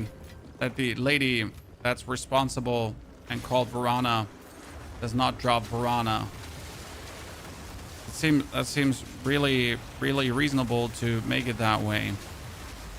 I mean, why would the lady with the name anyways drop, right? The respective item. That anyways kind of doesn't make sense. Oh wow, that freeze there, plus the dude coming in with his stuns and even more frost damage. And yet here we stand, ladies and gentlemen. The triple defense keeping us alive.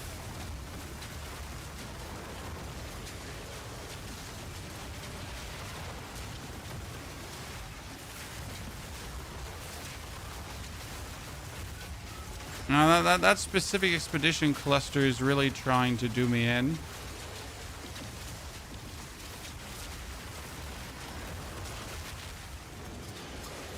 But you don't have it. Right? Oh god, they have it, chat. They have it. I don't know what hit me there. Oh, it's these green explosions almost had me. Jesus.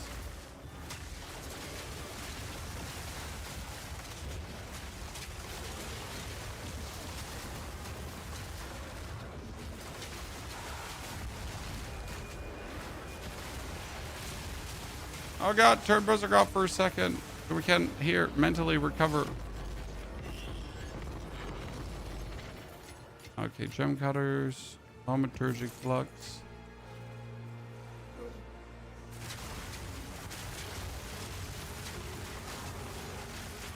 That was an epic find for sure.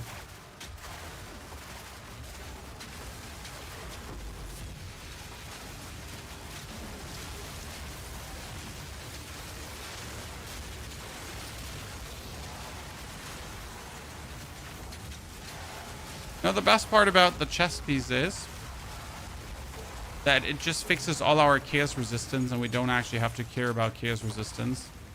You don't even want to know how relaxed that makes things. You know, when you can just be like, oh, chaos resistance? No, we don't have to solve for that. We just have chaos resistance, right?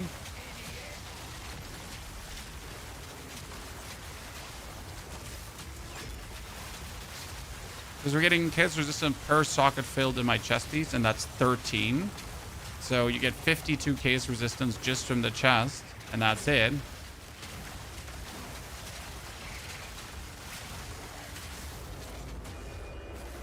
Pretty nifty solution.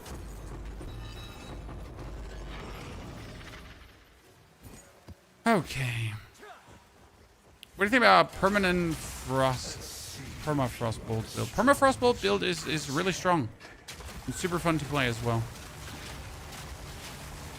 This is just merely something new, something different, something interesting, especially using Kalgurian skills to boost it, right? So for example, the permafrost build could not do what we're doing here right now with the Kalgurian skills. And then isn't like a new season about just doing new interesting things? You know what I mean? Let's go back to open up the monolith.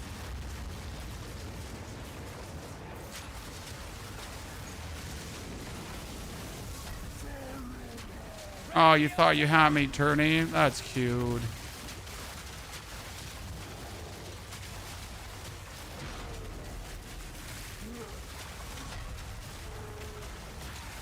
We're definitely going to have to try out the full frost version of this build. That's for sure. Why is the full frost version going to be interesting / different? Because the full frost version is going to impale harder.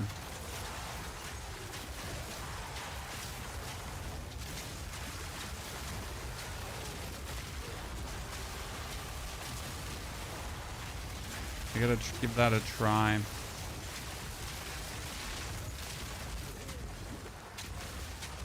Right now we're impaling with frost damage. Oh goodness, that hit me. Whatever that explosion was.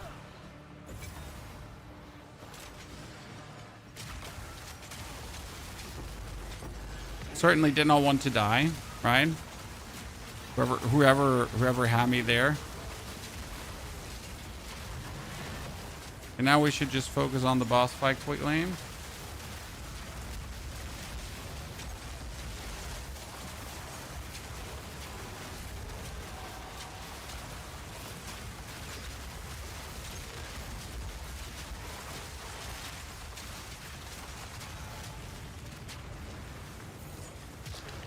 Gunzo Garbanzo. Eternal Rage needs more spirit, and it has, but also it seems like active. I buy Absent Amulet Trinity and I have Eternal Spirit Gem. If your Eternal Spirit from the amulet is not working, you don't have enough strength. Check the stat requirements and you'll see, hey, I need strength, and then you have it solved. So that's my recommendation there. Do you have enough strength? Do you not have enough strength? Balancing Trinity. I mean, I could technically, you could technically just use Trinity and go for 2 elemental boobs. That's also possible. You don't need to do the tri-elemental, right?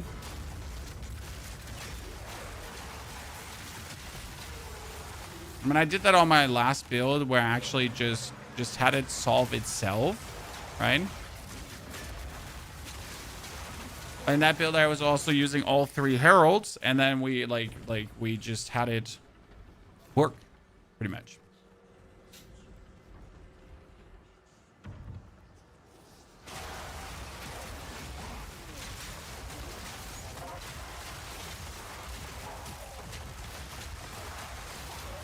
Yeah, having all these guys in here, definitely not my yellow from the egg.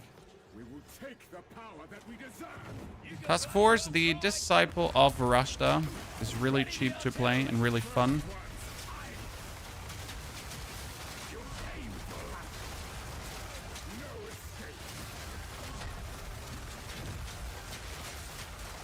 Okay, that was Count Junor 1.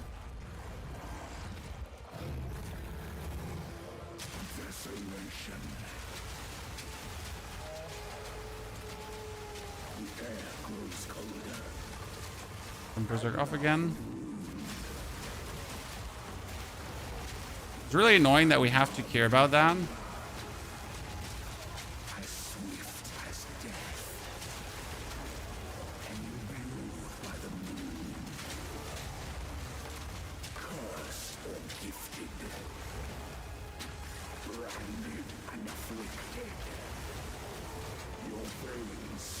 Okay, that curse on me is horrible.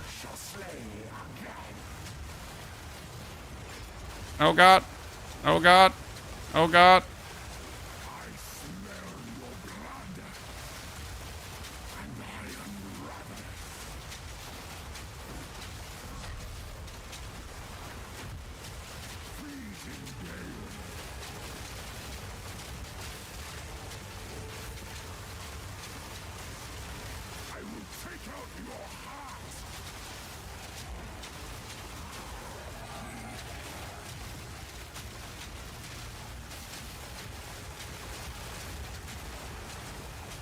Got him. But I definitely need a better crossbow for this, so feel that. Got 2 crisis fragments. I mean, we made him here delirium, so we made the whole thing harder, right? Definitely something to consider, but still, well, it was a good fight. I like it.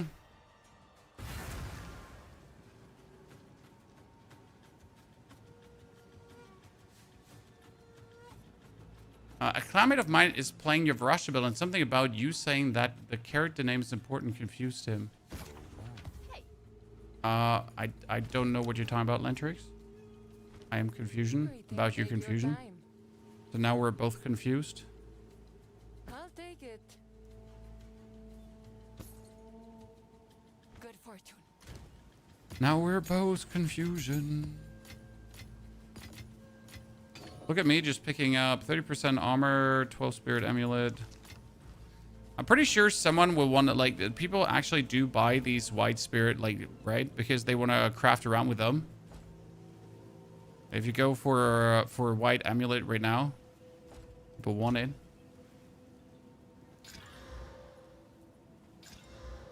Nothing. Greetings. Yes. What do you think? Bring any tomes you find. Does this build need crit damage? You can build this build for crit damage. I actually saw a version for crit damage, and it only costs you 1,500 divine. So if you actually enter Glacial Bolt right now on YouTube, you'll find like tons of versions of this build, right? Different versions. And they all look kind of cool. The most interesting one I found damage-wise has been... Let's see, here. So this is the... It says here, it's the PoE2 Gemling Glacial Bolt 1,500 Divine. So what our Korean friend here has is the crossbow with 3. This one alone costs you around 50 to 100 possible Divine, right? Chest piece, double socket helmet, absent amulet, double socket boots, hat hunter, right? It's a ring of Kalandra that's mirroring the other one. So something in that direction, right? And if you actually see like the fully juiced version of this build, like, so he plays similar skills. So he plays even Blink, right? But look at the actual carnage. Now the thing he definitely does different that you can see here is he's freezing, right? But this is like when the build is actually fully invested. Right? The problem is, like, the crossbow he's playing, I don't remember, what was the crossbow called again? I have one of these crossbows. So, the crossbow he's playing is called... Now, where did I put that one? Put it into my unique crossbows? It's the double vision. Now, the problem is that you would need a double vision... in Rune Mastered, right? And preferable 2 sockets, or actually 3 sockets. And then the skill should be here, Gemini Surge should at least be level 19 minimum, right? And technically that's 15 exalted, technically. But that's also the weakest one right now because this is 238 max physical damage. So you'd actually need this with a little bit more physical damage. And then we're talking about 90 exalted already. Correct? But that would be with, like, you know, that would be at the minimum. So actually a good one with a level 20 Gemini Surge is at 250 exalted. Yeah.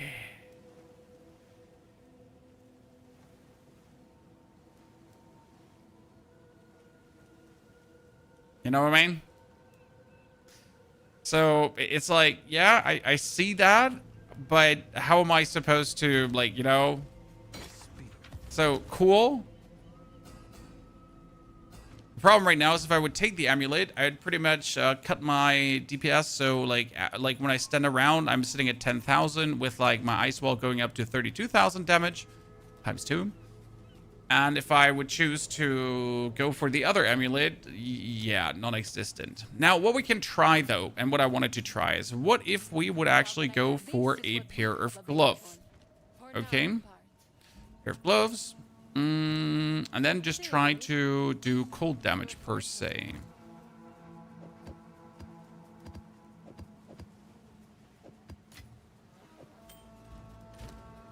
Because the idea is that currently we have the Painter Servant, right? Painter Servant is nice. It gives us actually here, as you can see, 2,000 DPS. Pretty good. And it spreads our elemental damage out. Okay, so all our elemental damage is now being tripled. So if I pull this out, then I do lightning, cold, and here, for example, this one here. It is currently sitting at 9,000 cold, 9,000 lightning. But if I put this on, our cold is actually dropping or going up to 11,000, right? So, but what if we now had gloves that had full cold? right? Actually, we have a crossbow, for example, with fire, which is shitty. So I would now have to find gloves that do cold damage, right? And then as high as possible, technically. And that would be gloves. I mean, cold and preferable physical, if I would go for it. Something like that. So it'd have to have, like, cold as high as we can. That goes up to 39 cold. It's not actually a lot, right? So let's see, for exalted orbs, not more than 50. We got there. So I can do 37 cold and 19 physical. 20 physical. At least some resistance.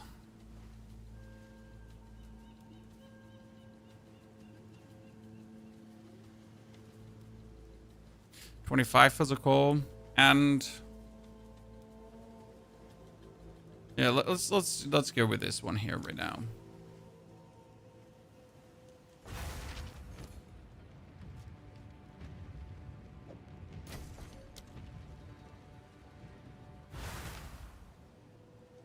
Perfect Flux is only like 30 div, so buy a level 19 and a Perfect Flux 220 divines and sell it for... What does a Perfect Flux do?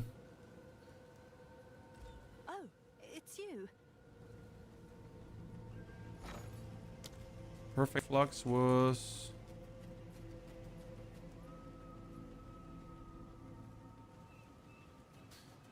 upgrade skills on an item to 20. Interesting. So that one would give us now damage-wise less than the Painter Servants. Again, Painter Servants, right, would be more. But if we now put the cold on, our cold would at least sit at 11,000. Now, is that actually worth it? Because like this, we have like 11,000 cold. So if I'm now trying to freeze, it kind of wouldn't make sense to like play these gloves, correct?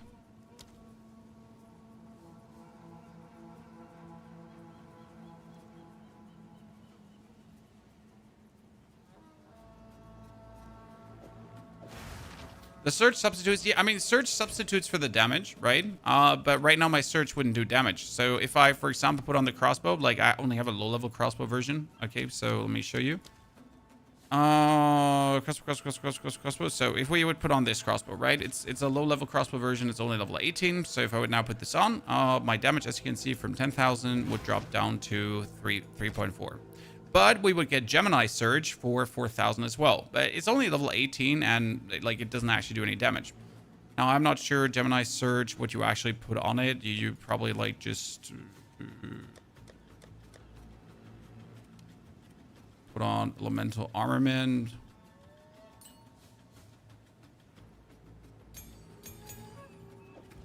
Here, you could put this up to 4. What else could we put on Gemini?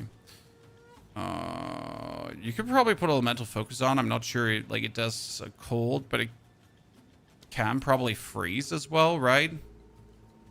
I mean, area, I guess.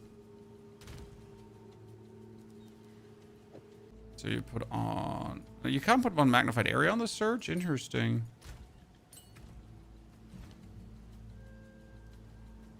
What else can you put on? It says you can put on magnified area. Why doesn't it want me to put magnified area on? Huh?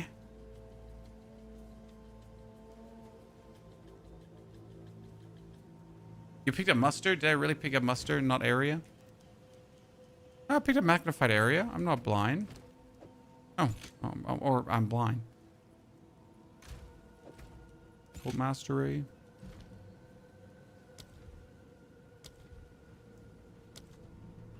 And then...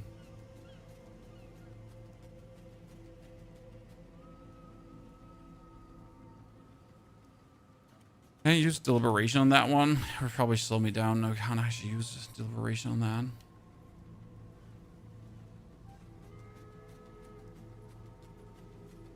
Oh, I wonder if you can actually use Biting Frost on this. Can this explode the Biting Frost of the crossbow? Right?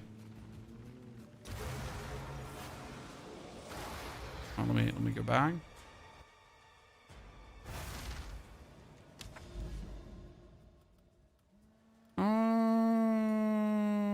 Grimhaven.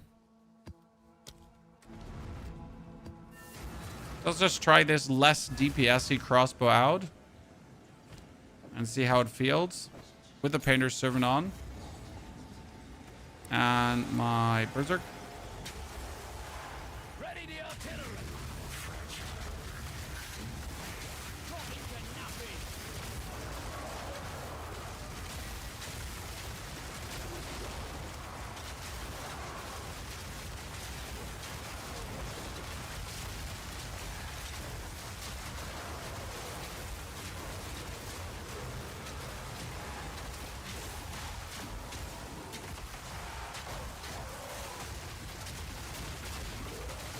I guess similar.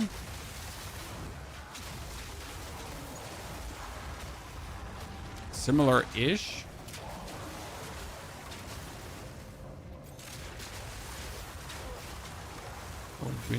To what we have been doing before.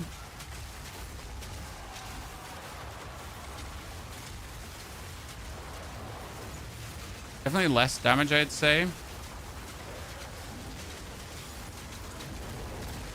I don't know what kills me here right now. Something.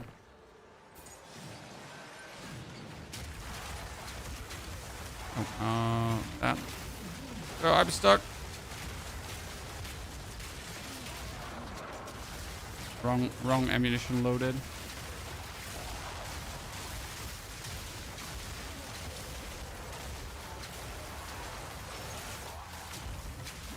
I guess if I would buy a crossbow equivalent to the crossbow I have right now, the surge could be good. I would probably need surge at least 19, I guess. There's probably also better support gems you can put on than the ones I'm using. Those are just killing me once again. The critting, yeah, I guess like if you're using surge, you might want to have to go for crits. That could be a thing. I mean, obviously, we're not going for crit at all.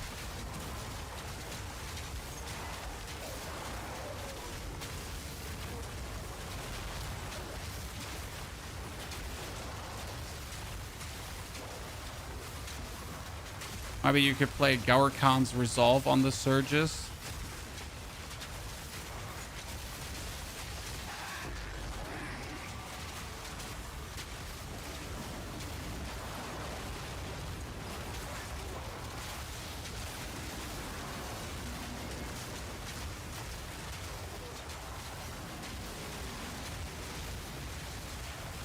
I felt like my old crossbow was better.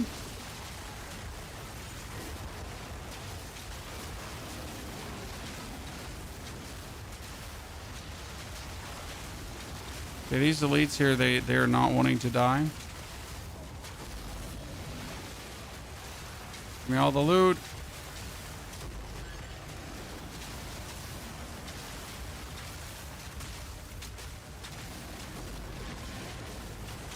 Yeah, that crossbow is weaker, for sure.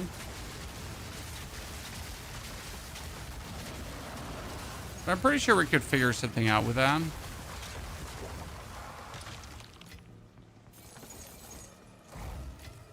Maybe we win, end of the day.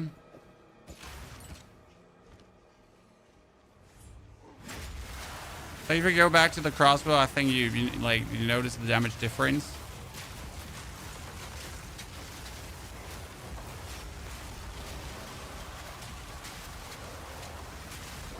Given. That's damage difference without like Berserk on.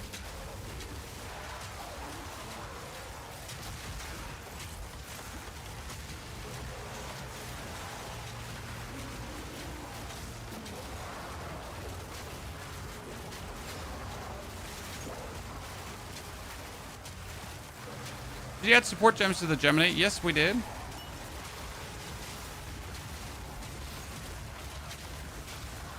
I think the biggest thing that's missing is the levels then.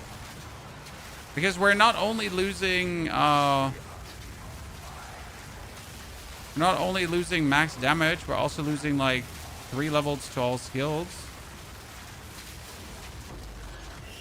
It's not nothing. Oh goodness, I got hit. Instant stunned. So,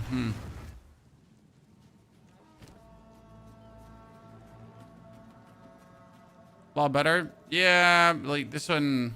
I think at this point we just need to buy like a better crossbow, because that's like the whole point right now. If you look at it realistically, so I want to buy like a better surge than this now. Okay, let's put that away. I want to buy like a better like crossbow than that. So we're gonna have to go for a.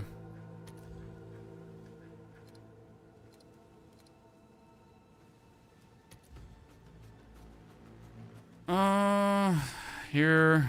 So I would have to go at least for 17 divines, and that's at a minimum.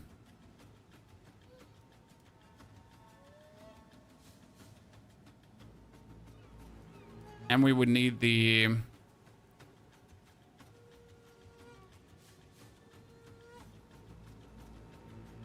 Probably have to go then for crit, because you need one that has like at least 400 damage, right?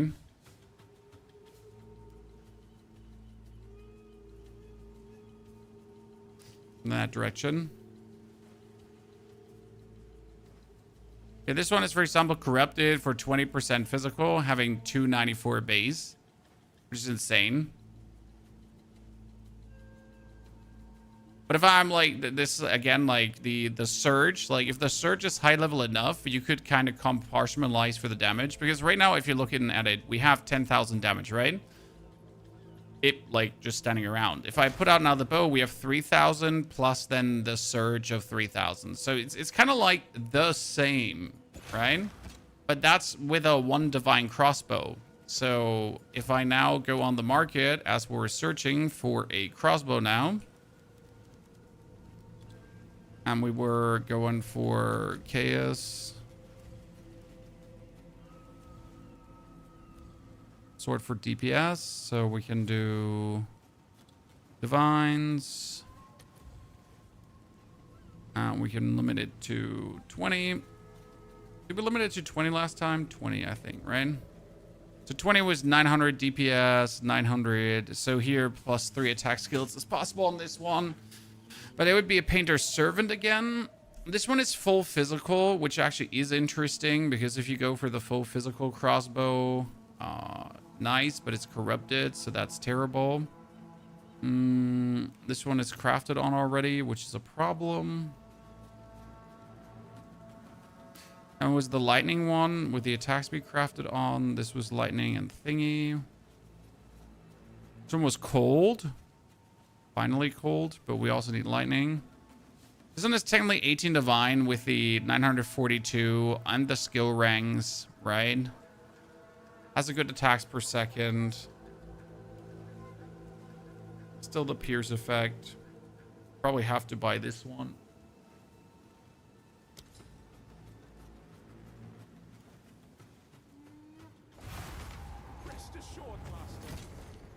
So this was most of my divines now, because we wanted to see if we mess around with that.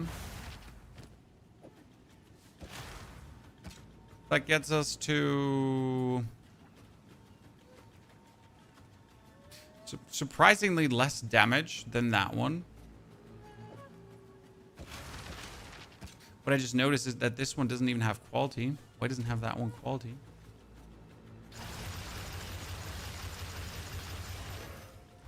And what I know is that we now can use this as a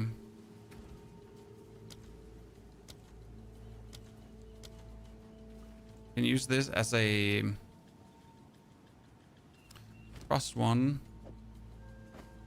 So now this should be mostly cold damage without the painter's servant, right? No fire, less lightning, mostly cold.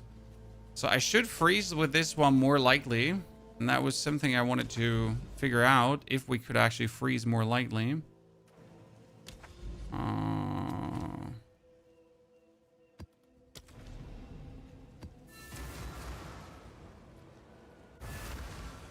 Are you going to play Diablo 4? I'm going to play Diablo 4, sir. It was just not, like, I didn't have the time to make a Diablo 4 video yet. Let's see if we're now freezing more.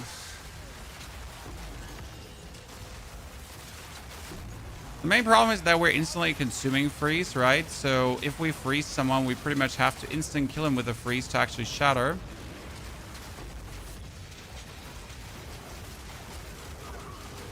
And we do that, that's nice.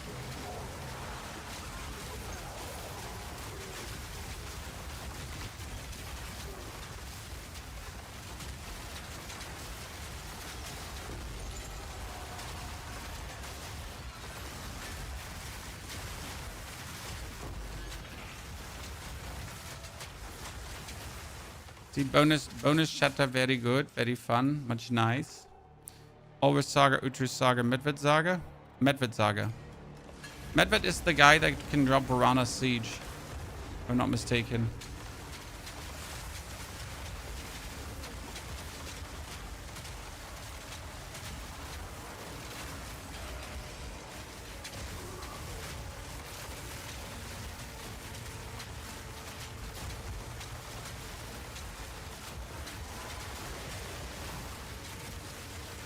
Now we're actually freezing and we're actually shattering.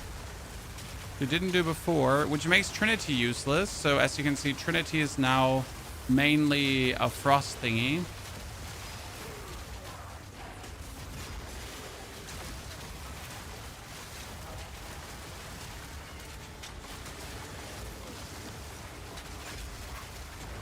So in this version of the build, we would say goodbye to Trinity.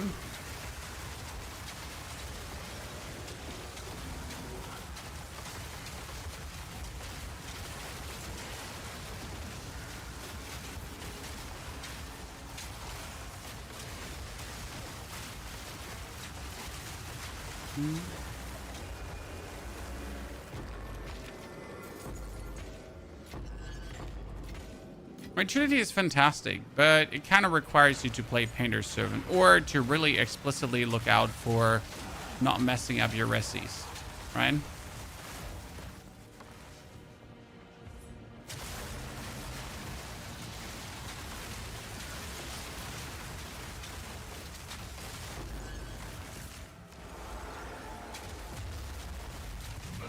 I just noticed that we have less, what is it called again?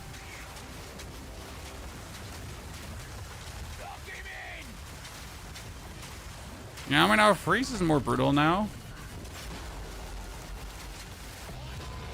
Wherever you are, don't think I'm not gonna find you.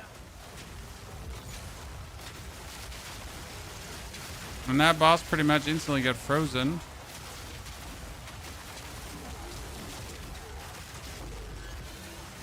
So under these circumstances, Herald of Ice would work. But I wonder if it's even worth it, or if it would just be better to just chill with Painter's Servant, right? Get the triple. Just be happy about the triple and play Herald of Ash instead. So Herald of Ash is also great. Bonus useful explosions.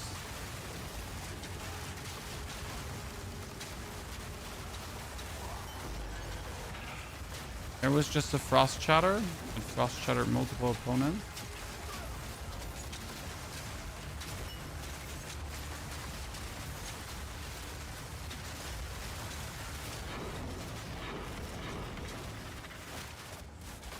My inventory is full, and I can't get it empty.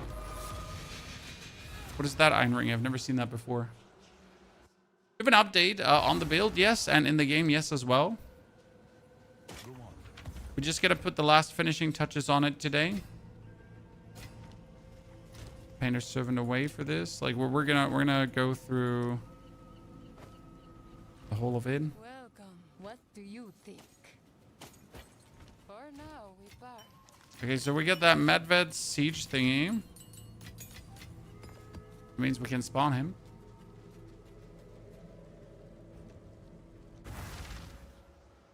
Is cold attunement good if you only deal cold damage? If you only do cold damage, then yes, you can play cold attunement. But if you have rings that, for example, have other elemental damages, then, you know, only playing cold attunement would not feel that good. The one thing I noticed here with the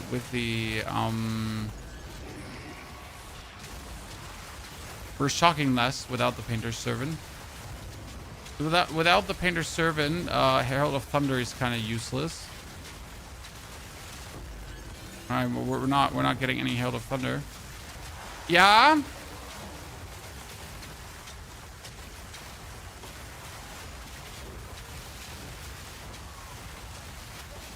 Aria, komm runter, bitte.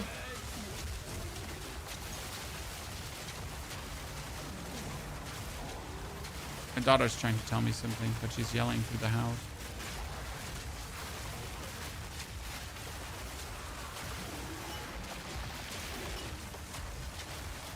Was ist, Schatz?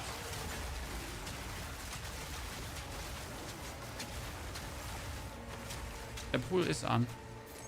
Ja, habe ich heute Morgen schon angemacht, okay? Ja. Wir kontrollieren gehen. Da ist der Robby noch im Pool. Das schaffst du nicht.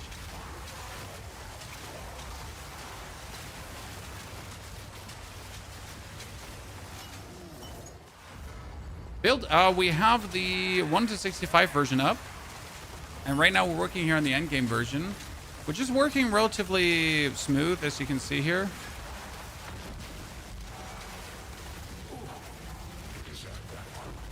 I'm just not sure if I like the Herald of Ice, if I think it's like worth it to play this. I might as well just play the Herald of Ash and just don't give a flying fart, right? Because like here in this fight, the Herald of Ice is obviously useless. Well, actually, we wanted to check if my Impale damage is higher now. Because we do cold Impale, right?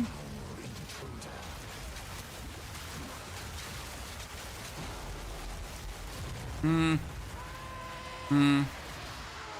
wasn't really much higher, if I'm honest with you. Because like also like wholesale my freeze isn't that much more, right? Unsure. Let's finish it. Finish it like this. The German? Yes. Not shocking is a problem, I agree. Yet I mean not shocking is not only like no Herald of Thunder, it's also just 30% damage less, right?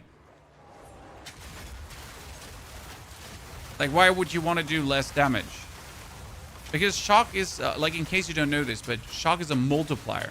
So when the enemy has shock on him, he takes more damage. So if you're not shocking, you're literally missing out on 30% damage multiplicative. That's just not a lot. If English isn't your first language, you speak it quite well. Oh, I'm German. Hi, Ohio. So thank you for the compliment, sir. Appreciate it.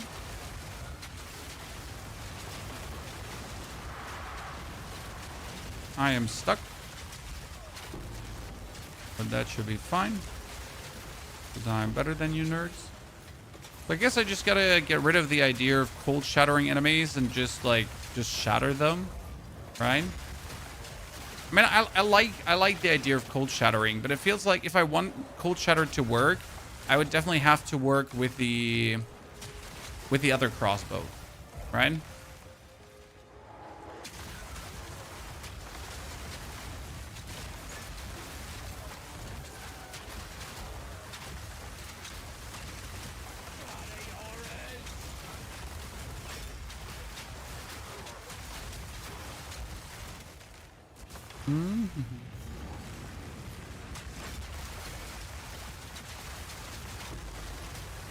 The freeze is like nice in between, but it's nothing like exciting in the grand scheme of things. Right? Do you plan to update your Repulsion Auto Bomber? My Repulsion Auto Bomber is like for the amount of currency we put in, lovely. Toker. I told you in the video what you need to do to actually improve the build, right? Like it's in the video, it's explained. So now you just have to decide if you want to splurge currency or not. Because I personally, like, I don't have the currency to splurge, right? It's just what it is.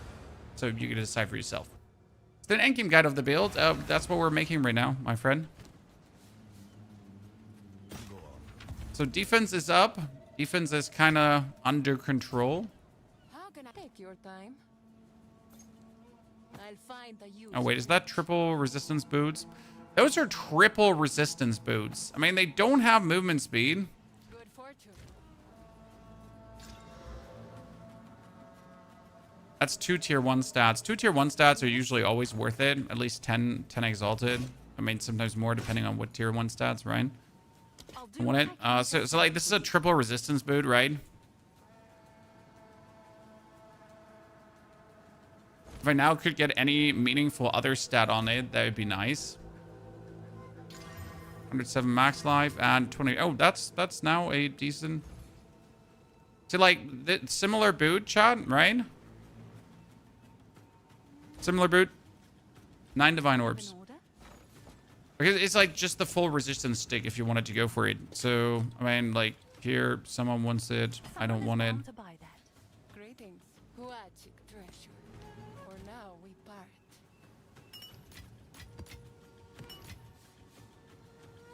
Okay, so conclusion was Painter's Servants, definitely better. And we had this crossbow. Like, what I wonder is, so we have this crossbow. No, that's my old one. Where's my other crossbow? Ah, this one. So we have this crossbow here currently, which has technically 750 DPS, right? And then we have this crossbow here, which has 942 DPS.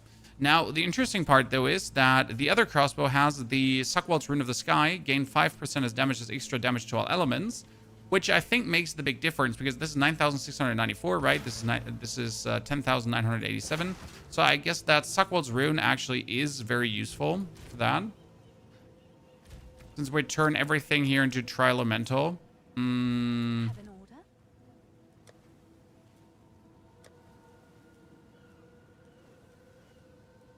It shows in the tooltip as well, the rune. I wonder, though, Key, why would we end up with less damage? Do I have... Oh, where is it? Sockets. Do I have Sky? I have 3.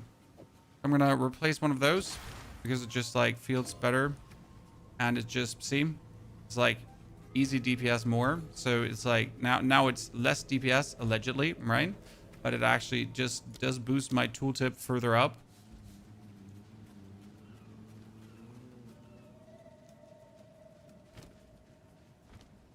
What's new?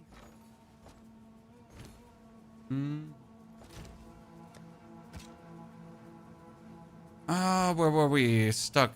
We wanted to...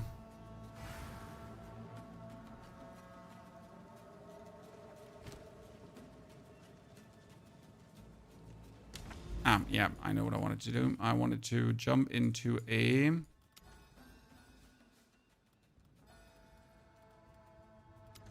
Matriarch Hall. What could possibly go wrong if I'm shoving my face in there, Chan?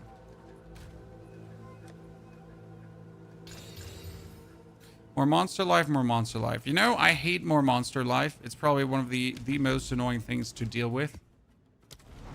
Totally do it.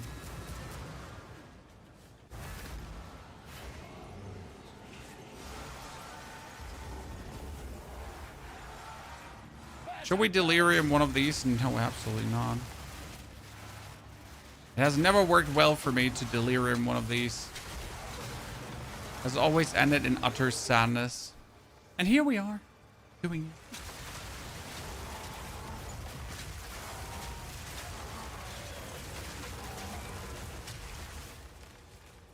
You can get a projectile necklace. Oh, we have a +2 projectile necklace. +3 would obviously be better, but +3 is also instantly expensive because we need a +2 with bonus spirit. Since we need at least some bonus spirit.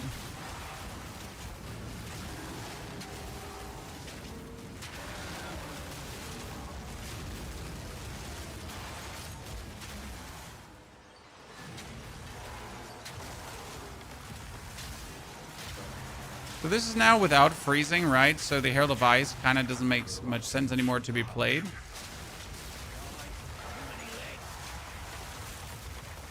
No, we don't. We don't freeze. Right, everything dies before it gets frozen.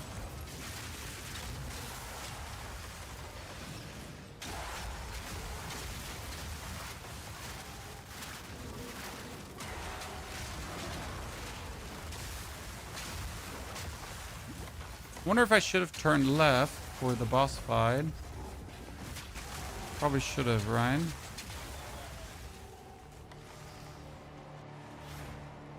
Turn left here.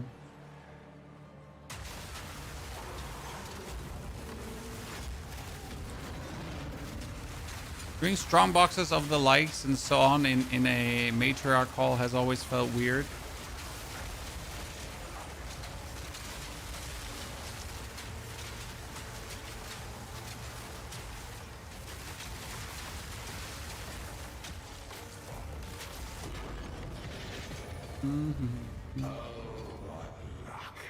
So crossbow, never know. Glacial Bolt versus cluster grenade. What we're thinking, personal preference more than anything.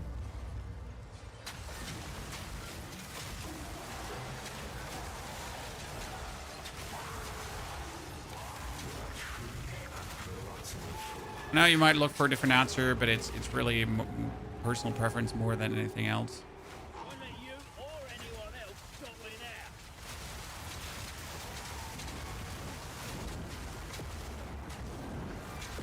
now. Oh my goodness, he just slows and nukes me, and there's like no way to escape that, right? It's terrible when it happens. I've always had that problem with this dude.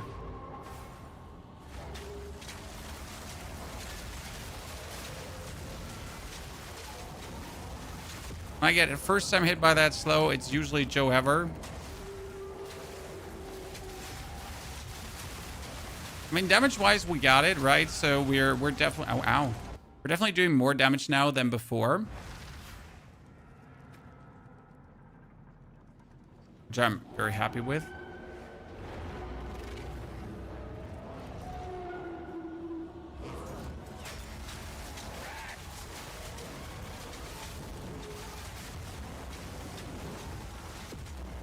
I avoided it, chat, once in a while. Woo! I'm the chosen one.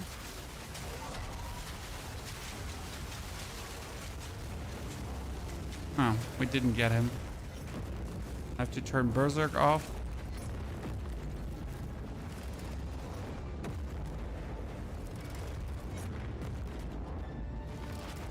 If you overroll these things, like I feel like they should be like a moo bigger. Not by much, but just by some. Because the amount of time I've almost died because we're getting too close to this is way too much. 2 Origin Cradles. Let's go. Absolutely worth it. I'm not sure if I have any sparks left to actually fight the Arbiter today. So what's stronger on a similar budget? This Glacier Bolt or Poison Monk? Poison Monk. But that's because the Poison Monk is like truly broken. Welcome. Take your time. Like broken. Super broken. Good fortune. Okay, 2 Origin Cradles. That was a Matriarch Hall. And now... Oh, we have a Spark, Chan. Let's go fight Father. Okay, so the basic thought was we technically don't need Herald of Ice. Which means we could go back to playing Wind Dancer. Wind Dancer would boost our evasion up even further as we're sitting here, and that would be nice. What we could also do is, since we don't need this anymore, I wanted to try out, like, so we play less immobilization build-up, okay? That means I can actually remove the...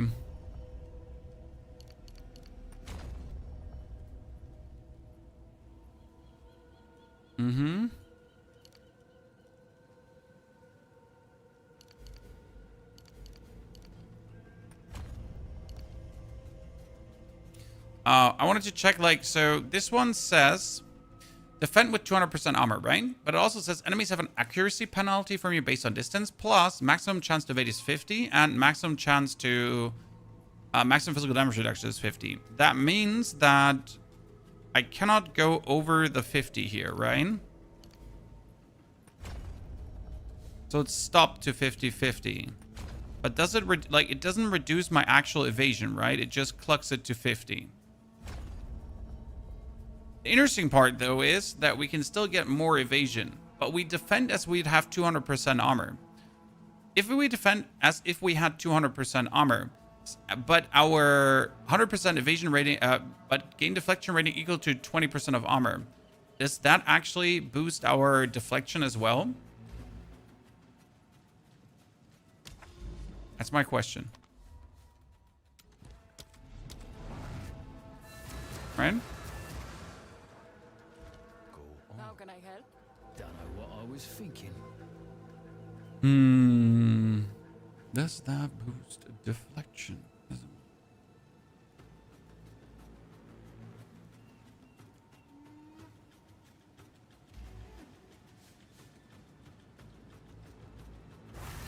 I tried the Captain America shield. Too expensive to make work properly.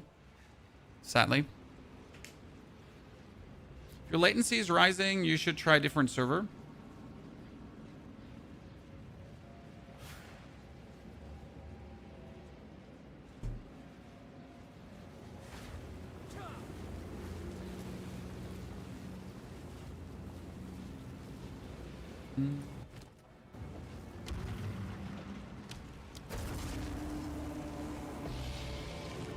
Argent Core.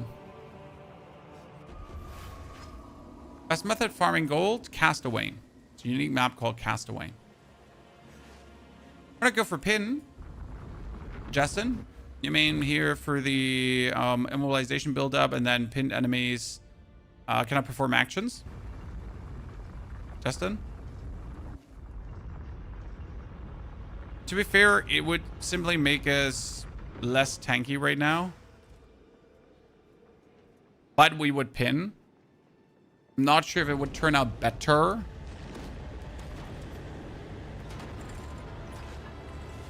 We can give it a try. The problem is if we pin, we can't freeze, right? Because it's either pin or freeze.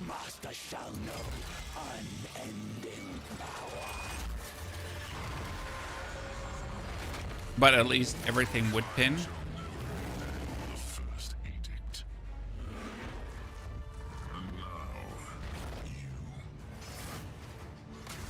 Berserk. Oh, great. He's just moving around, Chan.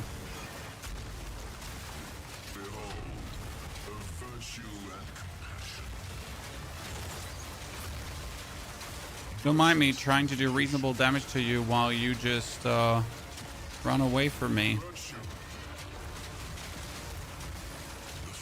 Okay, we used some of our potions, which is actually a problem. And then we don't have enough Berserk. So in this fight, using Berserk is like really something. I probably need a different potion to use Berserk in this fight.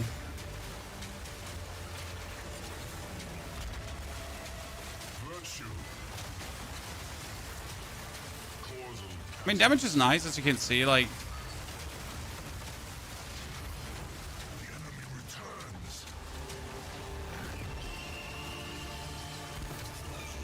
I still have like damage inconsistencies happening that I can't explain, right? Sometimes it's like insane peak damage. Sometimes it's like not insane peak damage. I'm not entirely sure what is it bound to.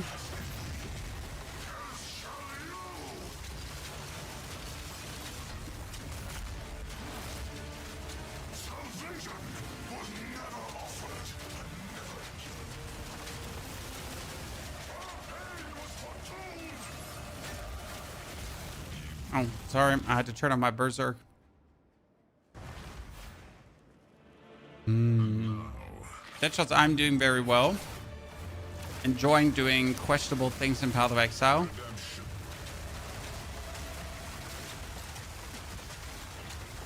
This fight, for example, vastly easier on a budget with the...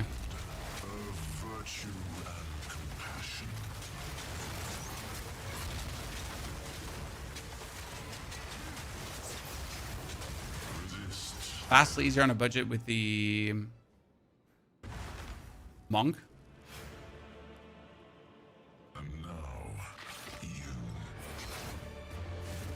I wish there was a pinnacle version of this fight. I mean, it is a pinnacle version of the fight for most people.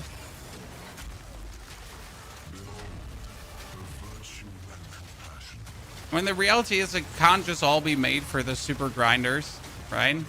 Even though it's endgame. And I think that's just like, that's the big thing here, right? This is the pinnacle version of the fight.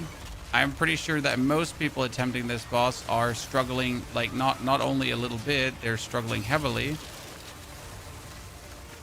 Right?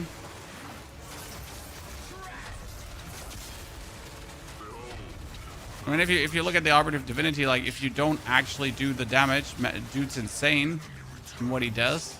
Right? The actual shit he outputs, the craziness he throws your way.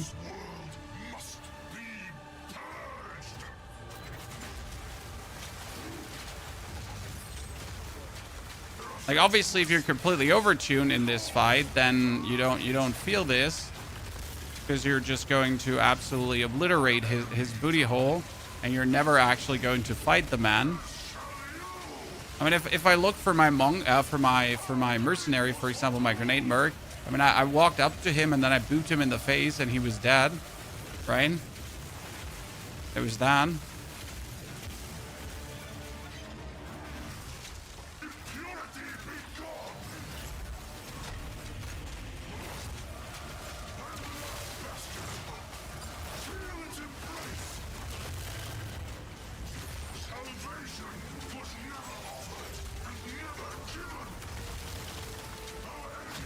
Where is he?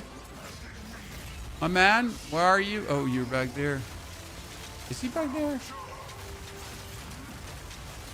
Me trying to kill him, but can't find him.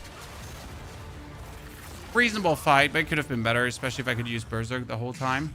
If they obtain the mother soul, our civilization died. Okay, so this time we're going to activate the final. Oh, we get robbed. Oh, we get robbed. I think I got... Here, that's the last one.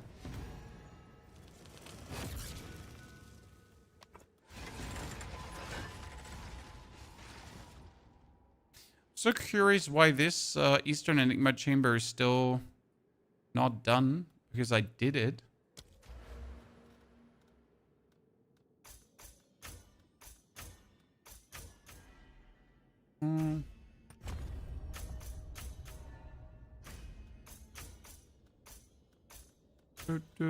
Spend all the points.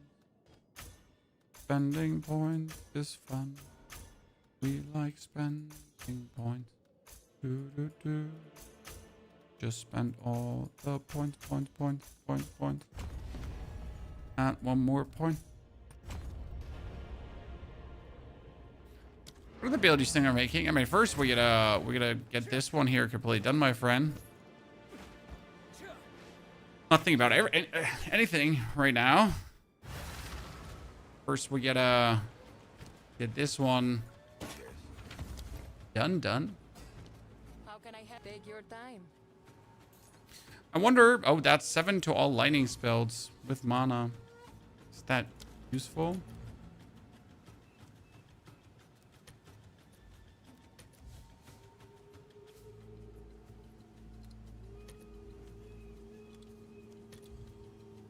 Okay, 7 is 25.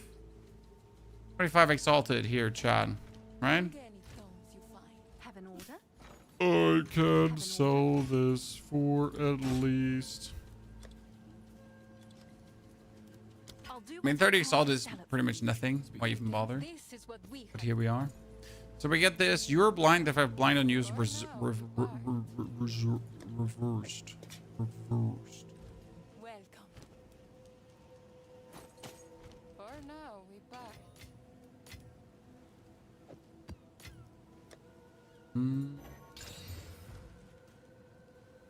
Any tips on helping version of the Glacial Shotmark Gemling version? More quality. Josh, I don't know what this one was called again. It was a shoreline hideout. So the base is a shoreline hideout, but I'm not sure what the name was for the actual hideout. Okay. Nemo, good to see you there, partner. Howdy.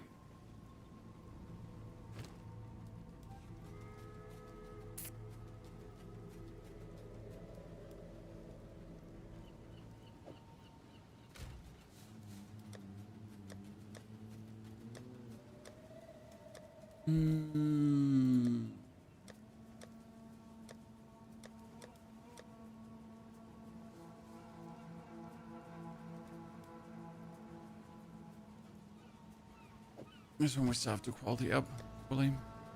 For some reason that one was never quality up. This one's also great. Like if you compare the damage, right? This one is sitting at 820 and this one is here at 238 plus 292, 520 something, and then another 190 on top. It's all like also at 820 actually. So both are doing fantastic like kavams. One just reloads faster and the other one shoots slightly slower. This is just like how much does really slow shooting matter, because that's what I said like about the damage, right? This one is 10, like 500 damage more than the other one. The other one is just has easier handling.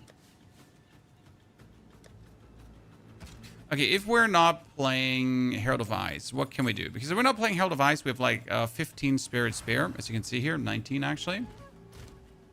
So with 19 spirit spare, we could do...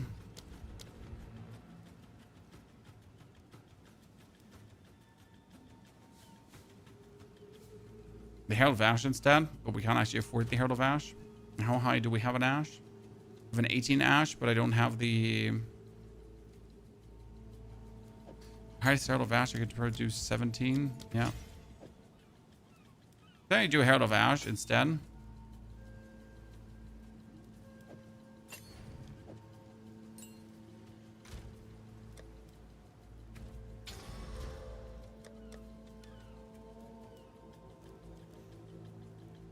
Can Herald of Ash play Elemental Armament? No, can't even play it, right?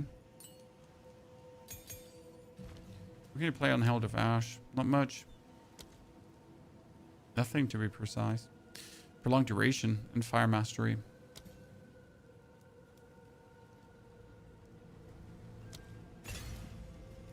Let's see.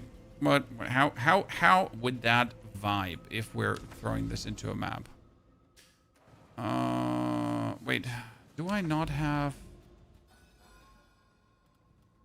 ah, here. Yeah. I had ritual maps. Reasonable fun ritual maps. How do you sleep? You 24/7 share great info.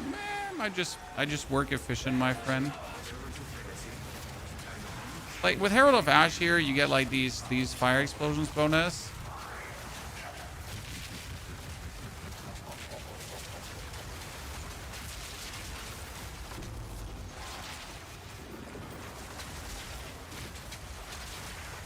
Thing is, we would still do enough of all damage despite of the fire damage that you're dealing, right?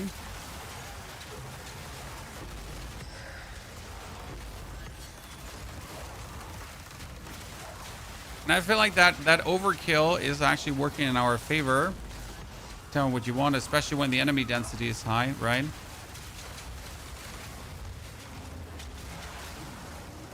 I'm gonna be honest with you, I just like the bonus explosion animation Herald of Ash gives.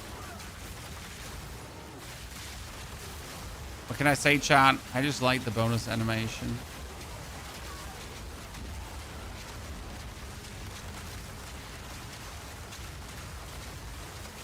Okay, having him like essence boosted, getting frozen on top of like seeking and all that kind of stuff is definitely not on my list of things that I wanted to have happening to me right now.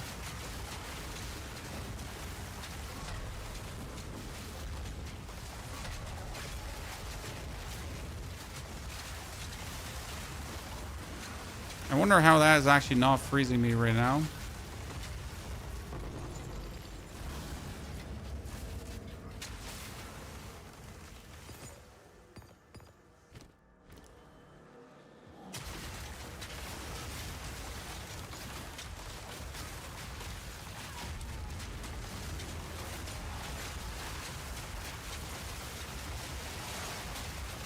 Why are we even playing the Heralds? Because they give us 40% increased damage. It's like one of the biggest damage gain nodes you can have when you're influenced by Heralds. Just too useful to not take it. Wait, we can open up the box again? Cool.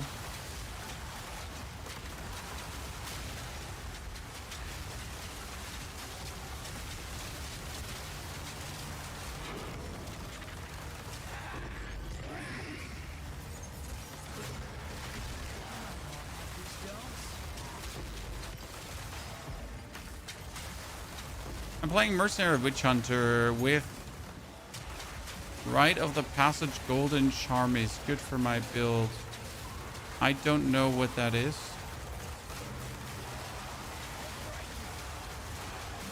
This is the first time I've ever heard whatever that is. Is it a weapon? A charm?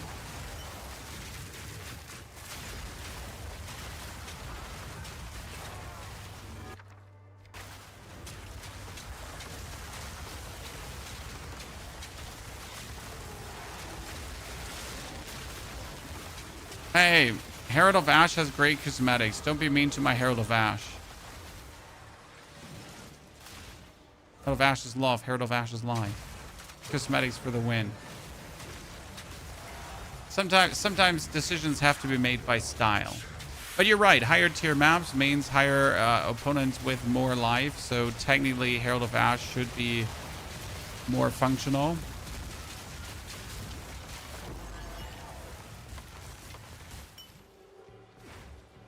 Technically. For the Poison Monk, would leveling Whirling Slash be useful at all? You don't have to level the Poison Monk with a spear. You can definitely... I mean, it plays... Wait. The Poison Monk plays Whirling Slash, sir. I level with Whirling Slash. I played Whirling Slash all the way to level 65. Hold on, you confuse me.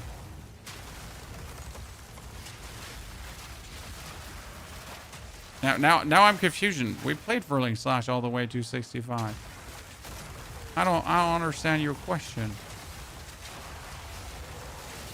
It's in the guide.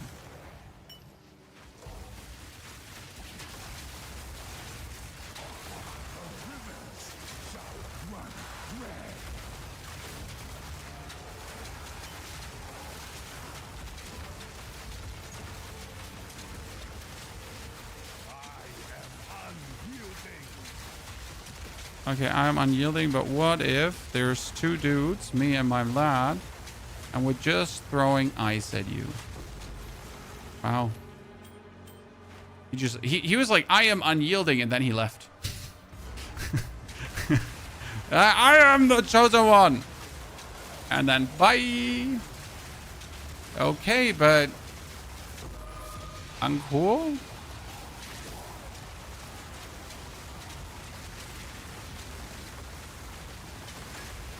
Like I'm fine with my boss damage.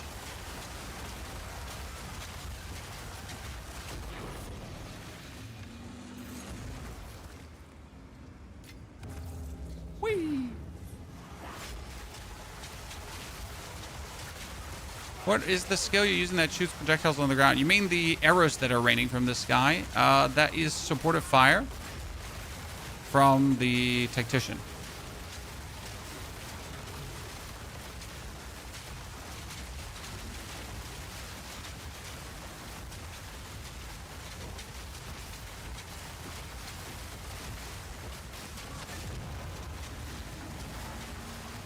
Supportive fire. From the Tactician Ascendancy. We use it to give ourselves Kurgo's Leash. AKA bonus case damage. Just like that. Because who doesn't want to have bonus case damage? Just like that.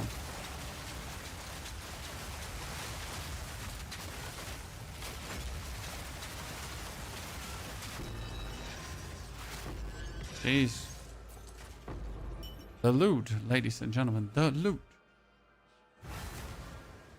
The blue lightning looking things. That's Eyes of Verisium manifestations or living lightning. One of the two. For now we part.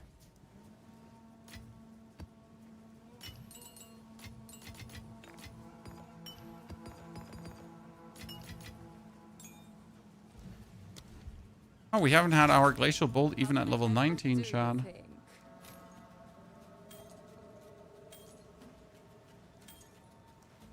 That's a Ming's Heart. We don't need Ming's Heart for anything.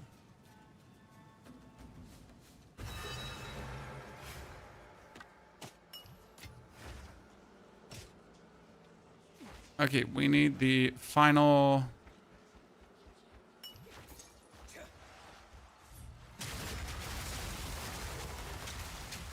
So like these blue things you see are called Verisium manifestations. They're tiny blips that we summon that break our frost walls. So if I hit an enemy here, I get these tiny Verisium ghosts and they instantly break my frost walls for fantastic frost wall damage. That's why you play them.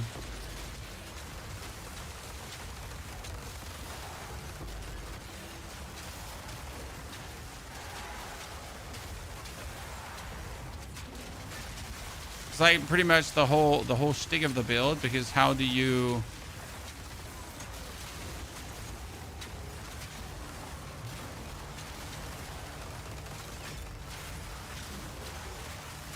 make sure that the walls of the Glacial Bolt likely explode? Like that. Okay, let's see what we got here.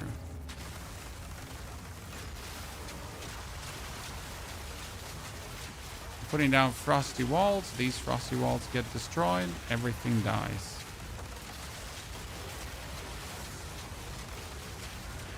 Where's the Lord of the Pit? He's back here. He's back here.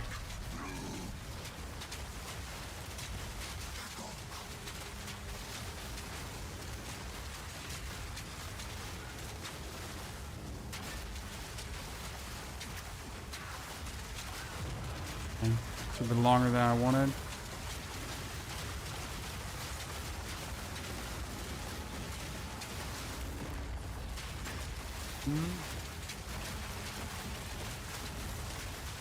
I wonder if we would add like the wolf pack to the build, which I've been wondering now for a while. Like if we could extract more of the impales we're doing, because I'm not sure if wolf pack actually doesn't extract the impales we're doing, because we have like these frosty impales and they're doing a lot of damage, and I wonder if they can be extracted. What do we got here? We got an Oma of Dextral, no, and the rest is useless. And we get a Flash Puppet. Copy a random modifier from each enemy in your presence when you shapeshift to an animal form. Modifiers gained this way are lost after 30 seconds or when you next shapeshift. Wow. I've never seen that item before, ever. Eye of Shayula. Increase rarity of items found. Reduce maximum life. 14 total attributes. Cannot be light stunned. I mean, cannot be light stunned is never terrible, I guess. But I don't want it.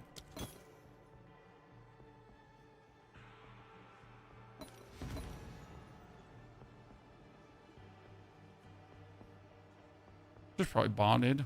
Who knows? Power counts can always be sold.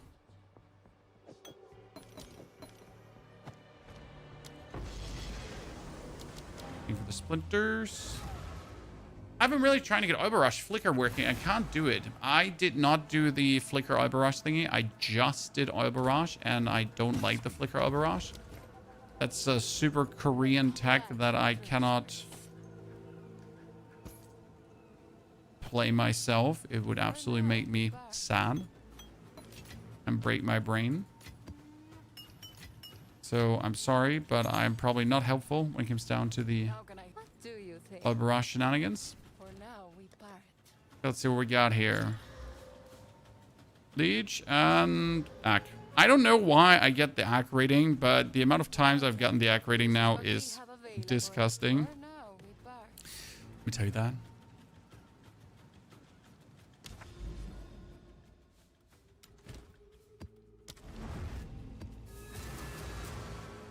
iShot is pretty good. iShot is amazing. Has always been amazing. Will always be amazing.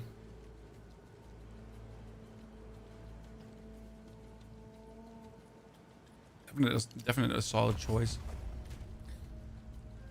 Okay, we're sitting at 50-50 armor evasion and 55% deflection. It feels good.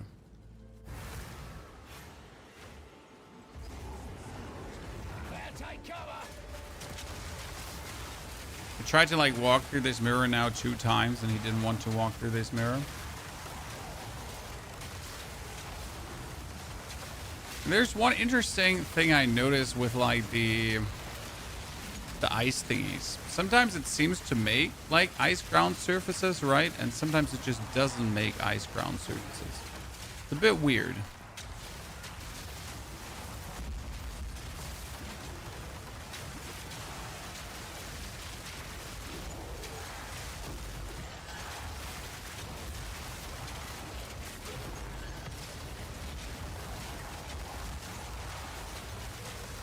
One thing I noticed though, without the Herald of Ice, We're not shocking that much anymore because I have my Herald of Ice actually apply shock. Yeah, sounds weird, but the Herald of Ice was actually applying shock. It was definitely giving me more regularly the shock than without it.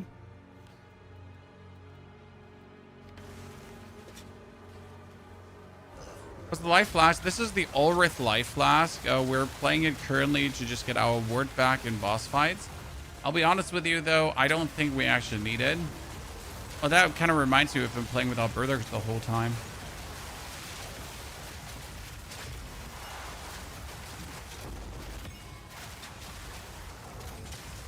Without Berserk the whole time.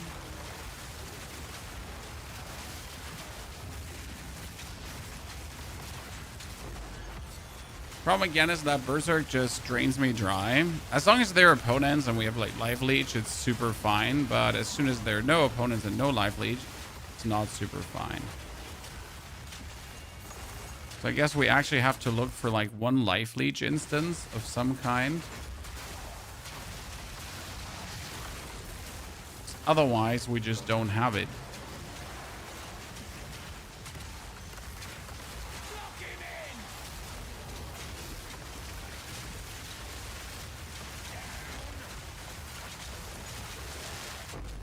Okay, you just really didn't want to lead me through it, huh?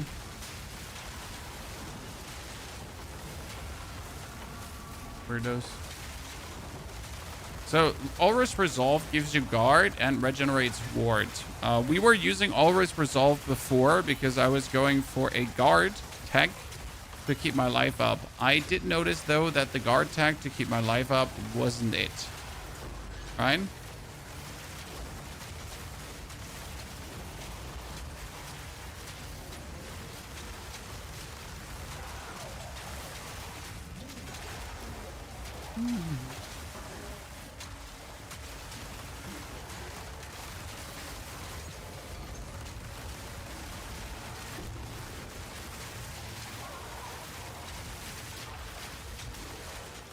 The only sad thing right now is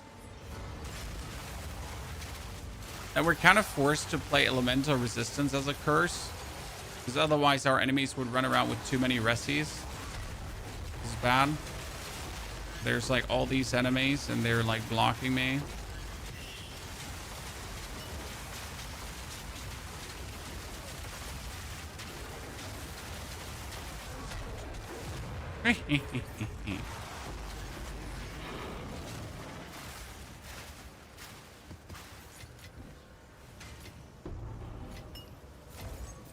Yeah, let's see.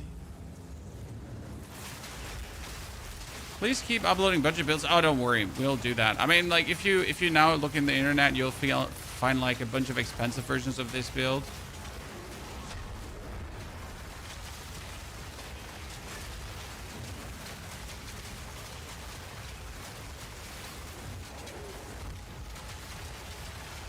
Okay, we will have to force the wolves though, because I want to see the damage when we're having the like more Impale extracts. That I need to see that.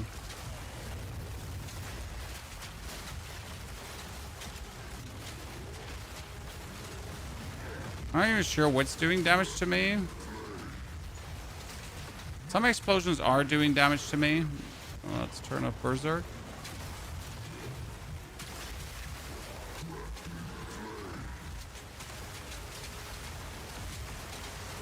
I've been working like in, oh Jesus Christ, we had him in that moment where he took us down. We actually had him. Wow. Rude. Rude.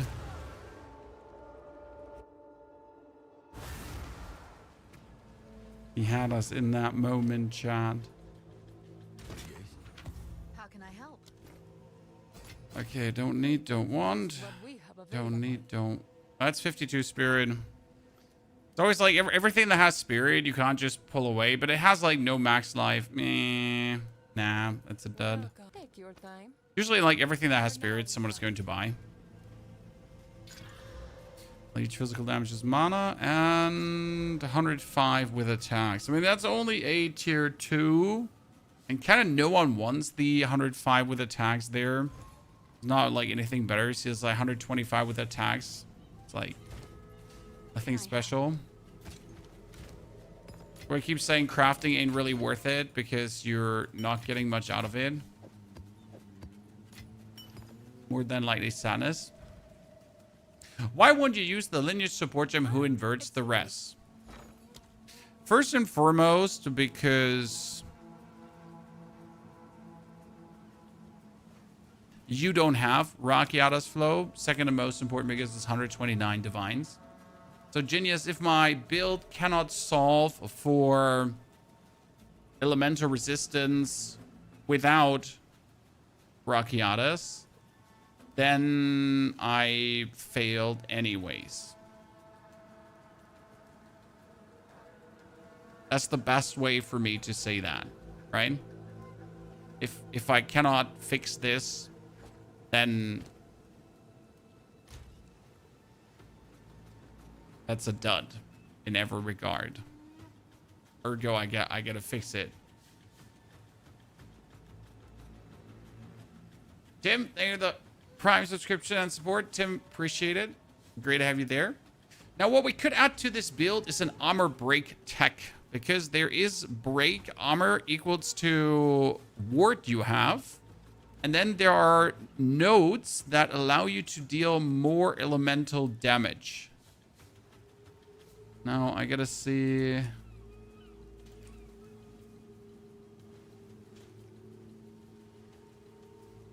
Let's see. I'm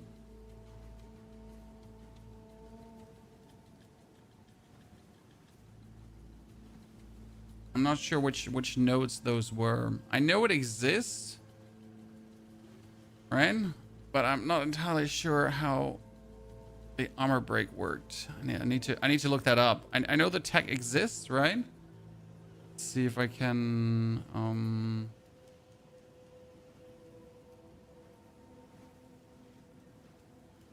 what do you need it for it?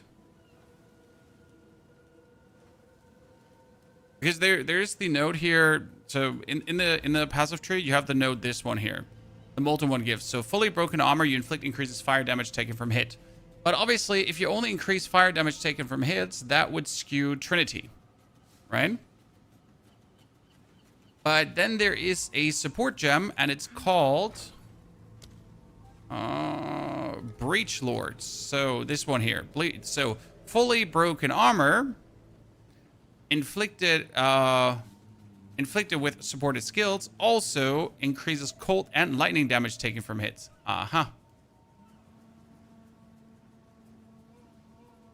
Cool, huh?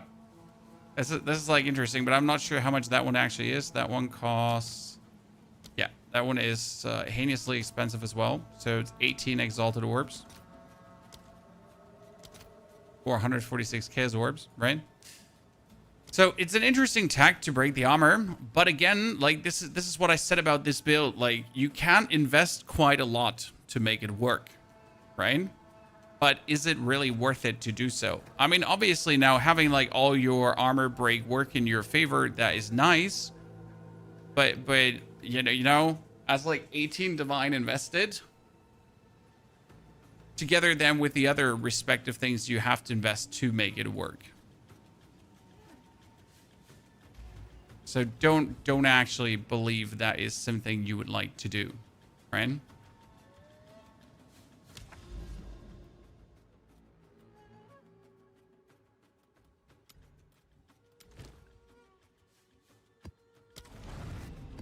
How much is Ratha's Assault these days? Which one was Ratha's Assault again? Ratha wasn't that attack speed?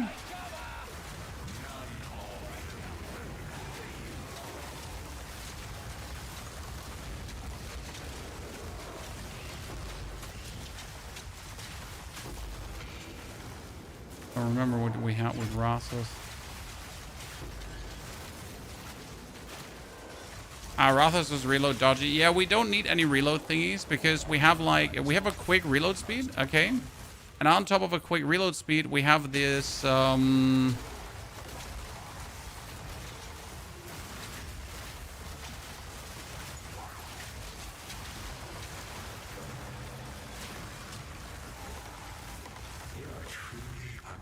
on top of a quick reload, we have this thingy where we might not expand ammunition.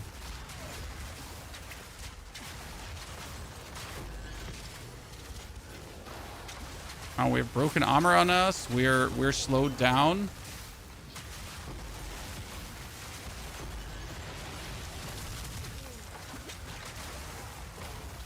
Chilled ground. What an annoying map. Oh, boss.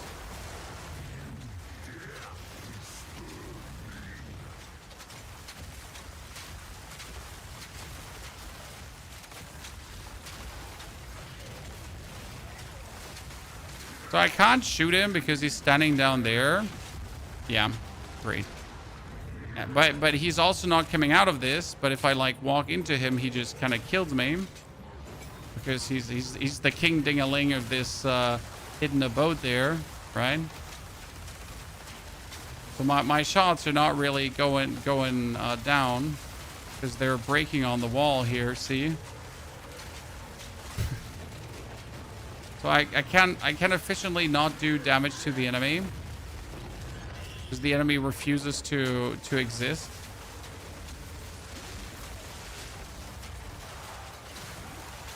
I wonder how much life regen would I need to not have life minus from Berserk.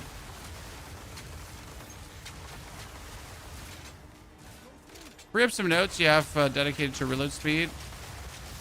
The notes are worth it.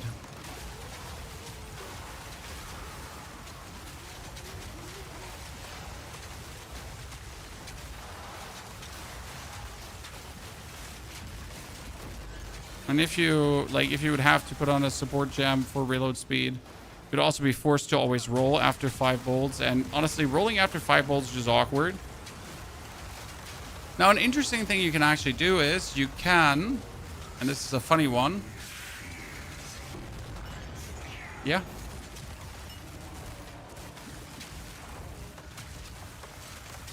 Okay. Okay, ich höre, wenn... Höre ich.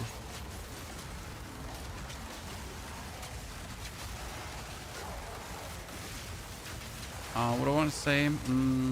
So you can put Argent's metal on your dude, and he will reload for you. That's actually a really fun one. So how does that work? Well, so like whenever you kill someone with a crossbow skill, it reloads all crossbow skills.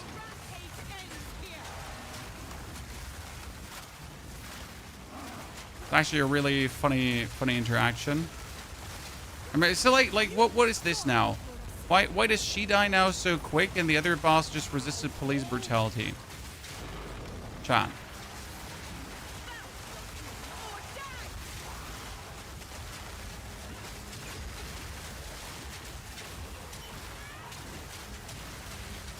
Sometimes my damage is just inconclusive as fuck.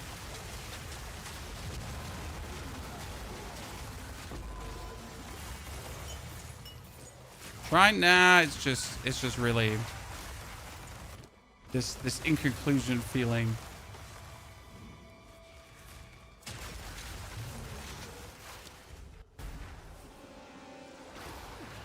Crit RNG, we don't crit.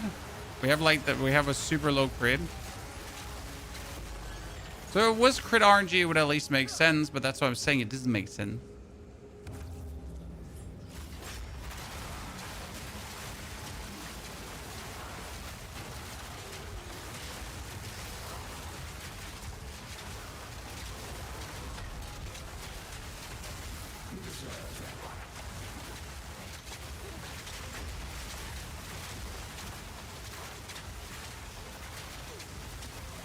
Now we can't hit her because she's standing like behind the thingy.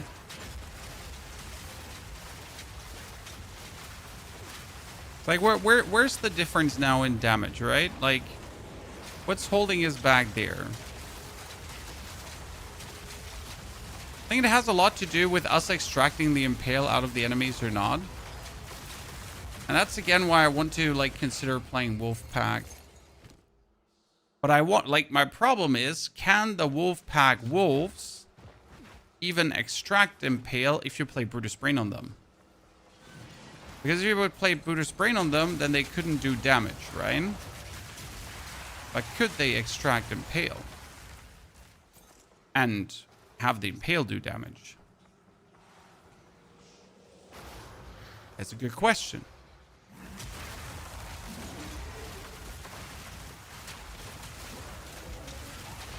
To do, you spend 50 Divine Orbs on the Poison Monk. What for? Better take cover. And I hope it was worth it. But what for?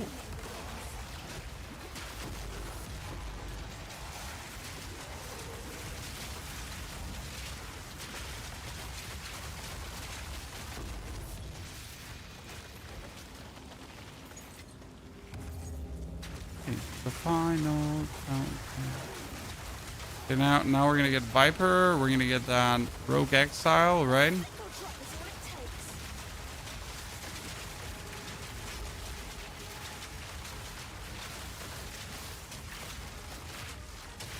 She's kind of stuck because she kind of wants to come out of that corner, but she can't.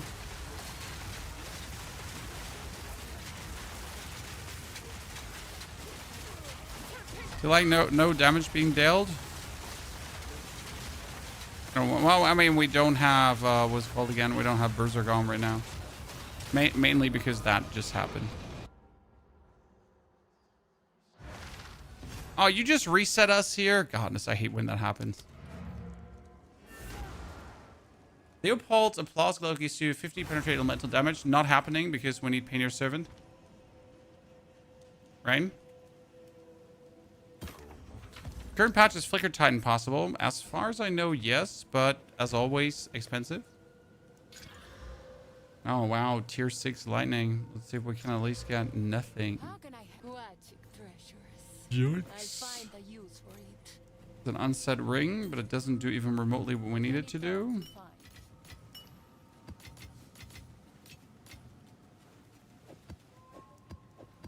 So we're sitting at 19 spirit.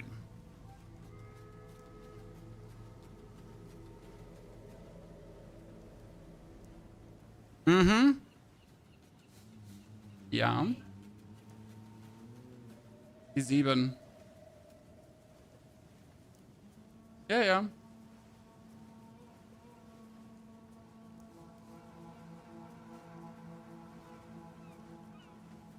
Your Tactician build, this is a Tactician, sir. You don't have to switch anything. This is a Tactician. You know?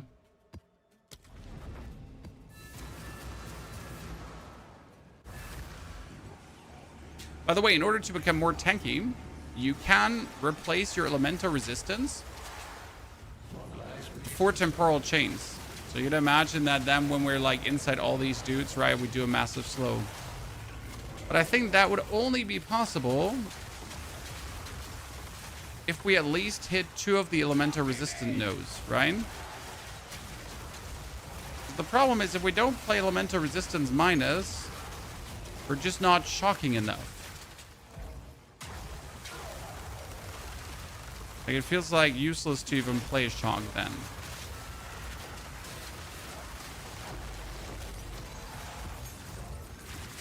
But with the elemental minus, we're actually shocking enough.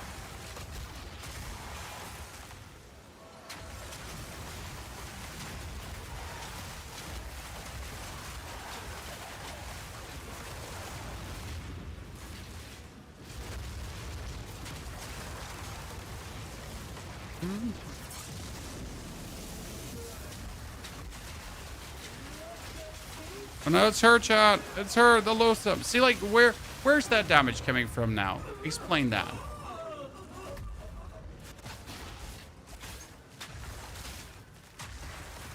Explain that. Right?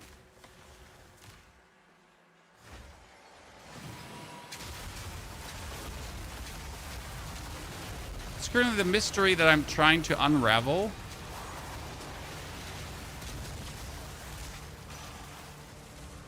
At times it is inconclusive. I think it does have to do a lot with like a good hit hitting for the Impale.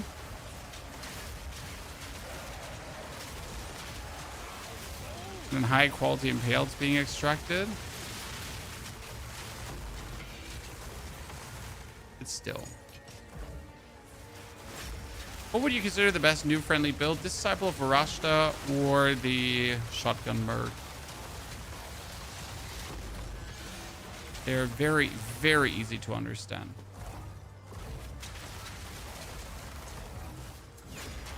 The Poison Monk, for example, harder to understand because you actually need to understand how poison works.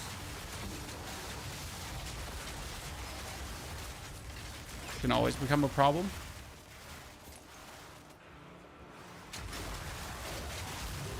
Critical hit, maybe. Our crit is so low.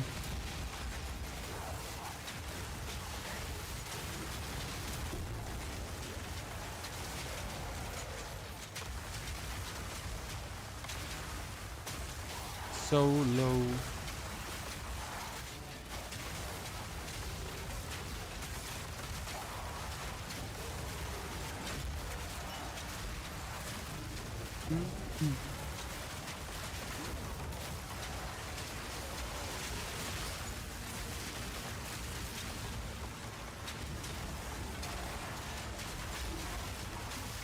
Any helpful marriage tips?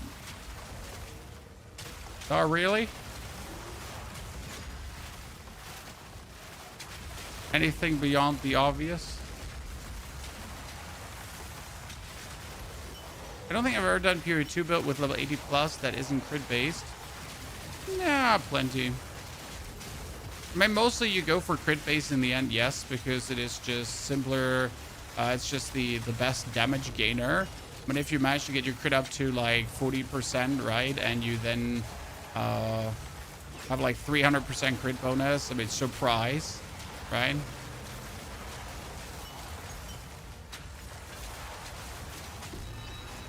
Very useful. Considering though my base crit here now is 5% on a crossbow. Can't really do much with that, right? What do you want to do with 5% base crit chance?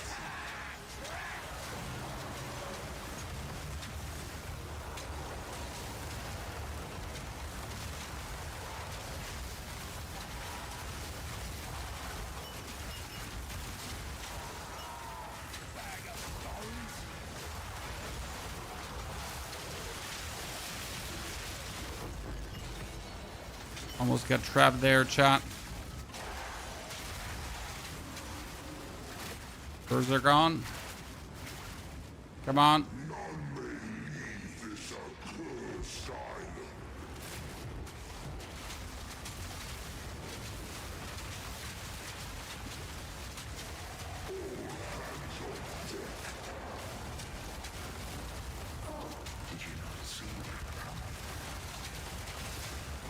Good damage. To respawn him? Hehe.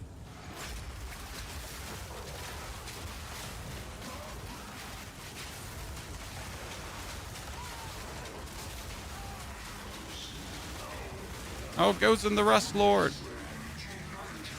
Together with Toric. But didn't they say like only single spawn now? Chat?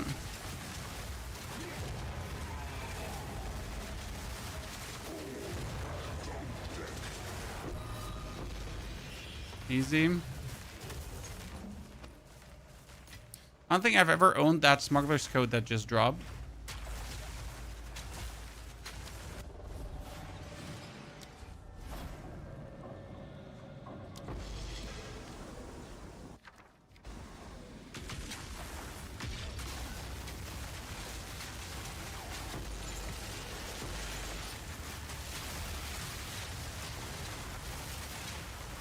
Inventory is full. Let's clear this out. Is it disadvantageous to have more than 150 rarity on your chart? There is a limit to how much rarity you have. Right? Greetings, take your time. Don't spend it all at once. But the problem is that I don't play with rarity ever.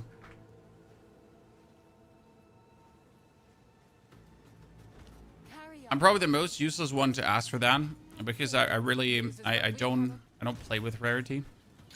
I dislike the fact that rarity exists. I'm a rarity boycotting maniac, right? No rarity gang gang. What do you think? Like, technically, rarity only makes your character weaker, so why would you care? So this crossbow here, for example, also base crit of 5, base crit of 5. So unless you actually have a crossbow that has a higher crit, not happening. Which makes me wonder if we would have to, like, use the special crossbow in the end, because we could actually go for crit. But then we're also kind of, like, forced to go for crit then.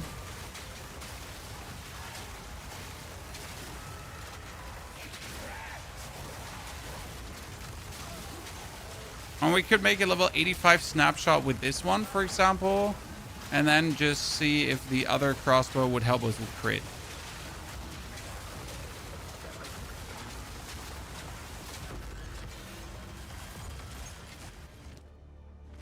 Right?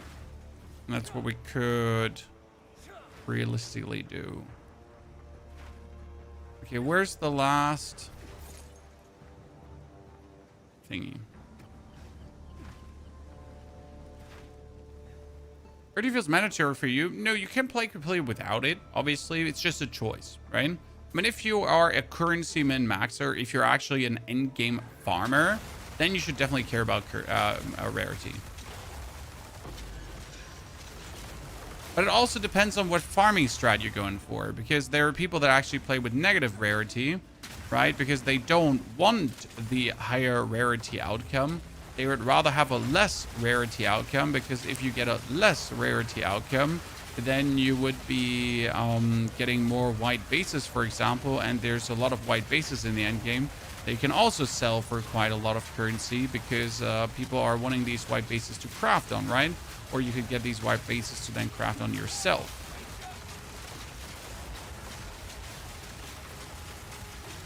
That's the confusing part, where more rarity is not always the better choice. See, like, again, insane damage there.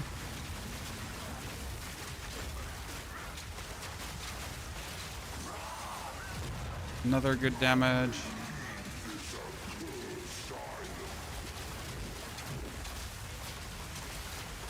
Another.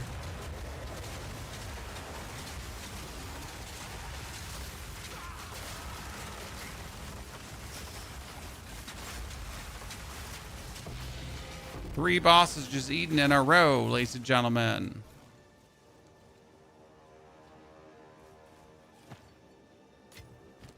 Okay, what do we got? We got Omen of Chaotic. No, nothing. Reroll Current. Ancient. Prevent XP loss, because why not? Yeah, sure, why not? Face breakers. I've never owned a pair of face breakers, so I guess there we go.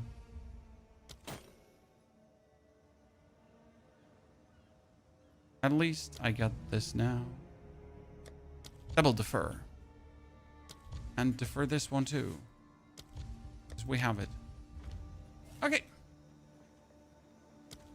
We now should have enough to almost summon the Bodog. We're gonna look.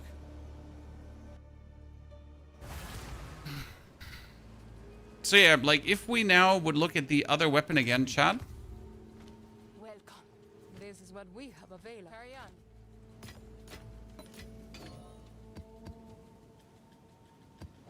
So there is the other weapon, this one here. It has a base crit of 12, right? And then +5 to, or like, it has actually +5 to crit hit chance, right? Or is this on top? So if you now go for this one, we're sitting at 5.5. And with this one, we're sitting at 13.2. Which is still not kind of like enough, because there's so much I'd have to do to even remotely get this somewhere. So, yeah. Yes. Fragments. Fragment. I got 3. How much did you, how many did you need? 5? You did 5, right?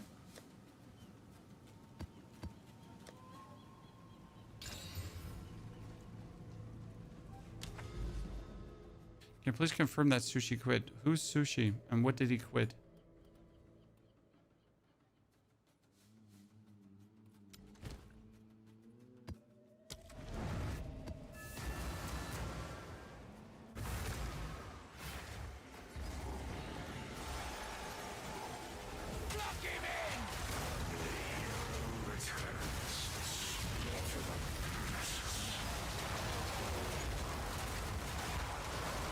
I assume a different creator, but no clue. So don't really pay attention to Path of Exile creators, if I'm honest with you.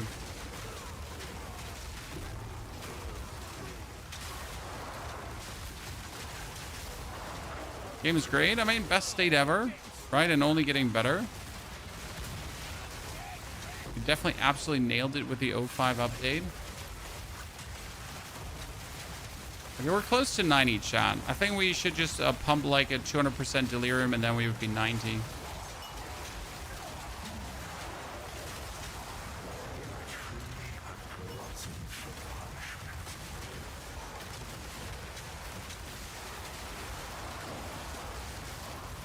Okay, we should still try out the pin version of this, right? To make it more tanky.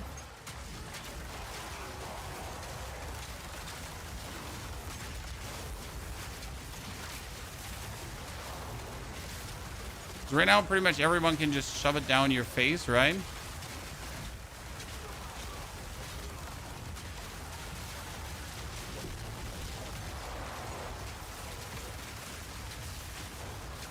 Wonder if regularly pinning enemies would actually be a good thing.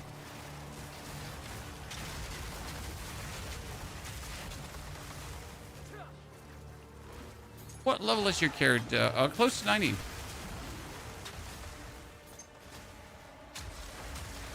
We're 89 right now.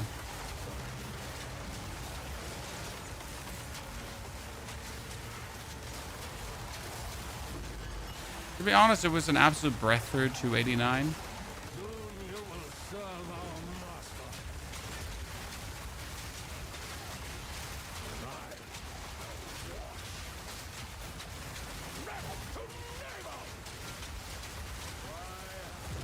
Gunzo. Garbanzo.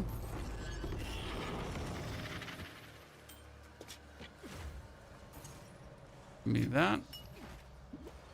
But I was promised a summoning circle.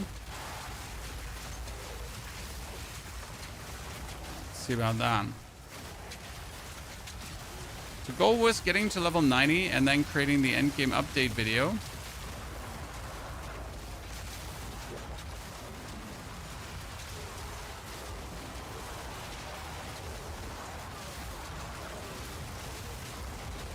The idea is if we would pin and we have like a situation like this, then due to my shock and all that kind of stuff and the heralds, like we just have all of these guys pinned and they couldn't take actions against us, right?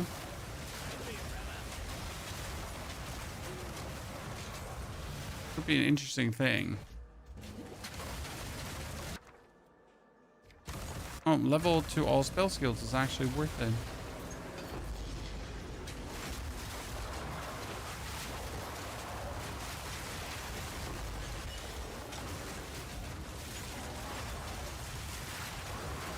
Especially when they're like pounding you this hard.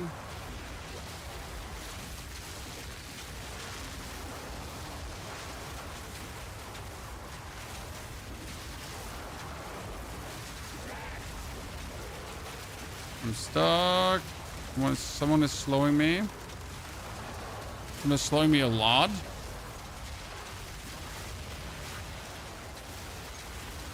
We're slow in a while.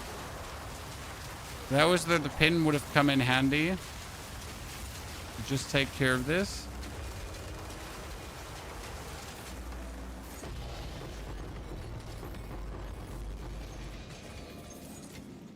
Okay, let's just drop everything. Let's just drop everything. I was still promised a summoning circle in this area. Donde está la summoning circle?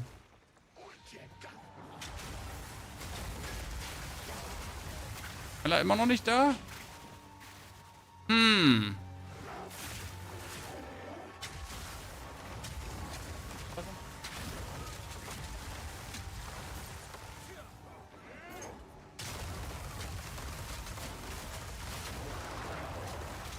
I just blind and did miss the summoning circle? I mean, usually, no, this was the rune for the summoning. Shouldn't the summoning circle have been here?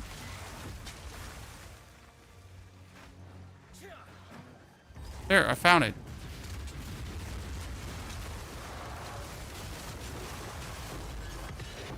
It feels like a little bit stupid, Sean.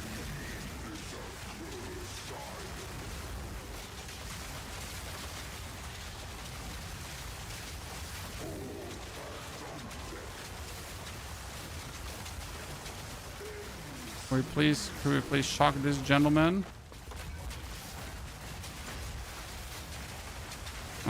That's my daughter. Give me a second.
Hello, Kevin. Good to see you there. Do you still play Hearthstone sometimes? No.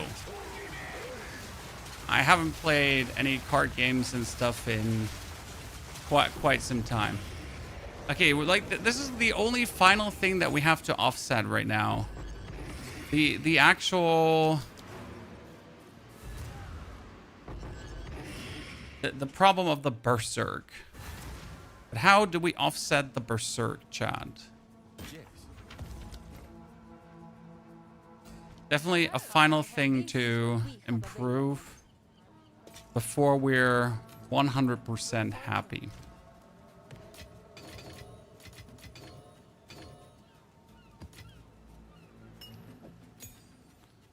Increased armor, evasion, all attributes, and spell damage. If this one had spirit, it would actually be great, right? Well, at least it has all attributes. And it is a base spirit amulet, so it technically has spirit. What am I complaining about? For life regen, I think, yeah, but there's only so much life regen you can get in a reasonable way without, like, throwing points away, if that makes sense. It's not that easy to just get more. Let's recheck this. See, we're almost 90, chat, so just like a few more kills and we got it. And I gotta say, since we fixed the defense, the amount of deathies that we have had have been extremely low.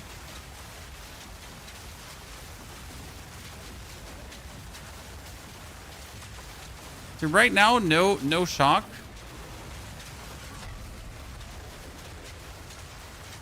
Now shock.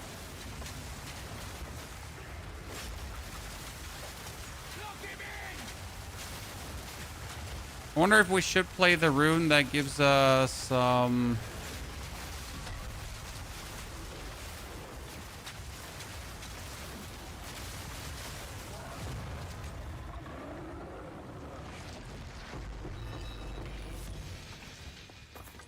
Oh, finally. That was a good find. Can we get this one? Let's get out of here. On my gear, I don't have any life regen on gear possible. We have Techrit's Gaze here already for life regen, right? We technically have life regen from this, so this is 0.5 per, and this is like 0.2. So we do have like some life regen per second, but it's not enough. So this 25% chance, 30 crit, 90. Oh man, that's not a good one. Put socket in. Corrupt. Goal is to pretty much get the chance to not destroy corpses when consuming, to get that up. By the way, you can play Innocence Charge now with level 16. That's interesting.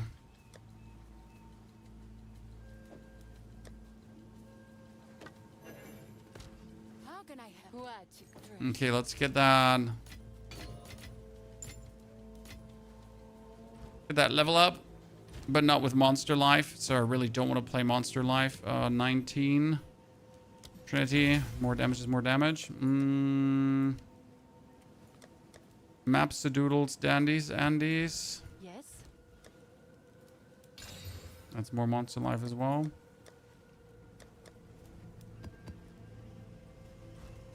I don't really care like about resistances, more damage, any kind of that, right? But more Monster Life. Whoa. Just destroy me. I was looking for 200 delirium. So, like little John through a 200 delirium. Turn on Berserk.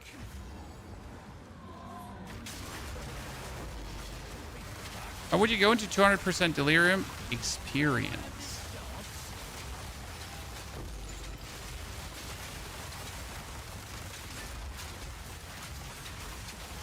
Bonus XP you're getting is quite exquisite. I mean, like, even with level 90, you can actually see the XP bar moving forward. And that's usually a thing you don't see at level 90 anymore, right? The XP bar is not moving forward. It is usually stuck.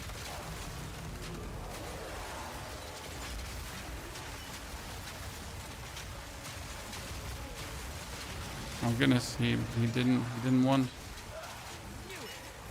Thank you, appreciate it.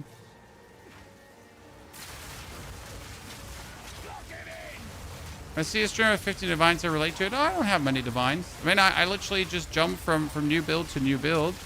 It doesn't give me a lot of time to farm. I mean, today is like pretty much the first time I've been again in the end game, right? Deathy was down to Berserk again. Oh, I forgot. So, like, this is like, we're streaming now for 3 hours and 30 minutes. And this is like my first 3 hours and 30 minutes I've actually spent in the end game in a while.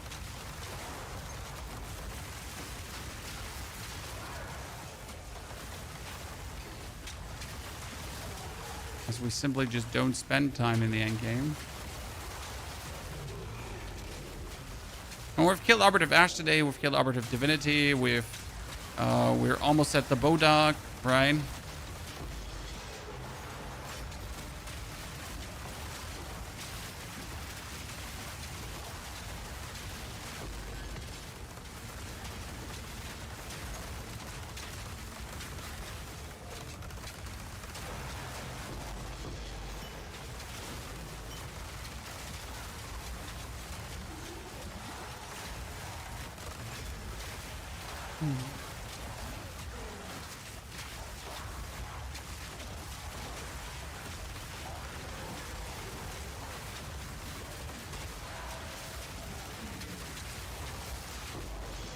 Definitely gotta like just change my potion out and see if a different one does not perform better than Ulrith.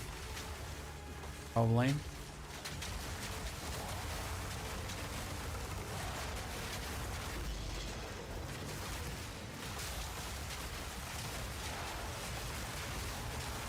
Wait, the boss is not...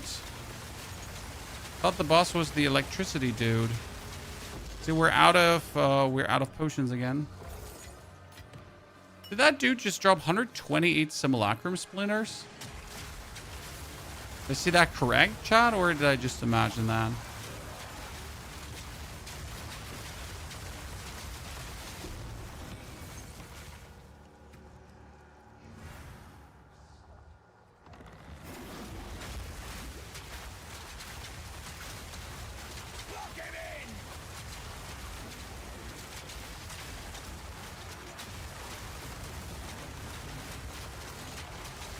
They're like, no DPS getting out.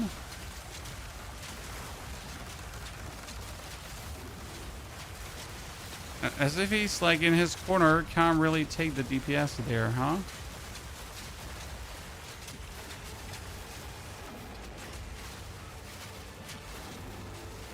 I need a potion that gains charges per second, so I can literally just in a boss fight have my thingy back, my berserk back.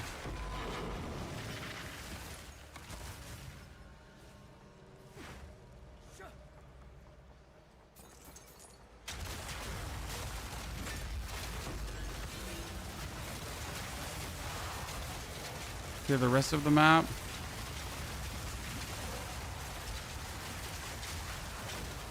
Dude. You just absolutely didn't want to hear it, Chad. Aye. Broken again. Like, so weird because you get a respawn, right? First, your crossbow is not reloaded into the right thingy. Then on top of your crossbows not being reloaded, right? Your spirit skills are breaking.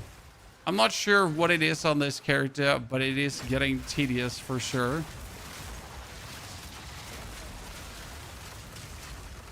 My solution for the problem, just don't die.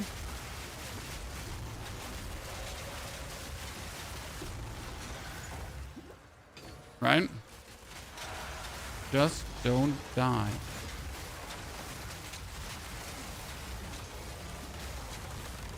That would be the easiest.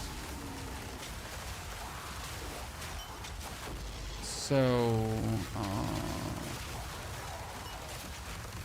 my deck's really low in int high, so I can't use Herald of Thunder. I mean, you literally, like, you have to look for rings, for example. They give you more rings, amulet, belts, all that kind of stuff that gives you more stats.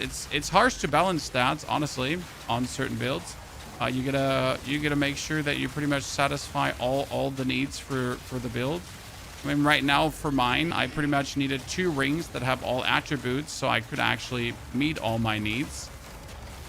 So that took a bit fiddling around, especially with the curse that we're playing. So we currently have a curse, but the curse needs me to have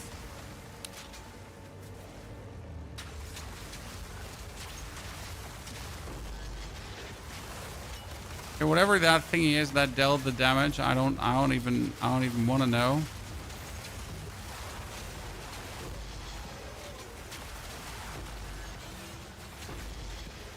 Something was just being extra harmful. I'm full. I cannot carry anything anymore.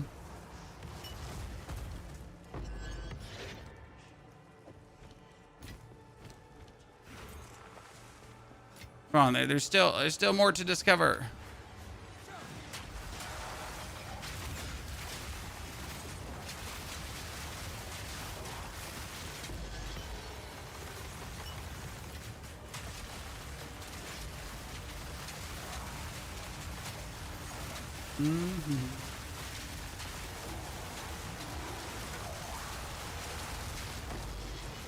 I just enjoy like the bonus XP that Simulacrum gives,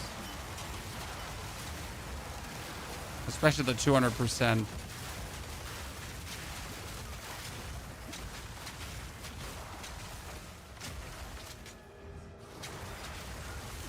Something does well with armor. And you can get tremendous armor with ice armor. Interesting.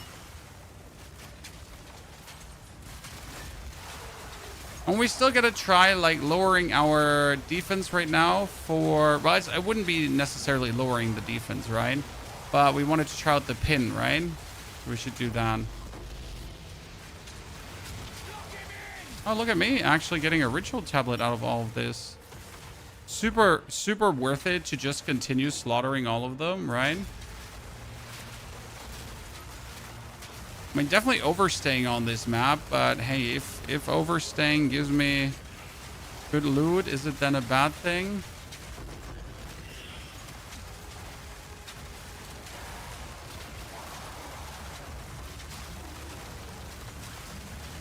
If overstaying is giving me a ton of good loot, is it then such a bad thing?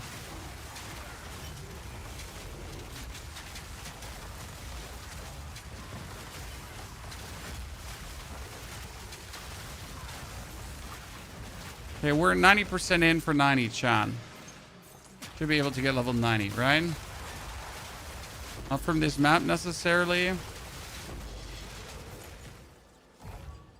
Where do we even use simulacrum splinters? And what can you even do with simulacrum splinters? I've been gathering them now, right? But I've actually not checked what do you even do with the splinters at this point?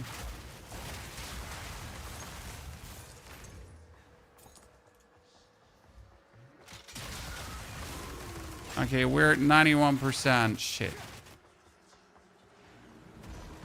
XP seems good. I mean, we're dying occasionally, but we're not dying that much, right? That helps for sure.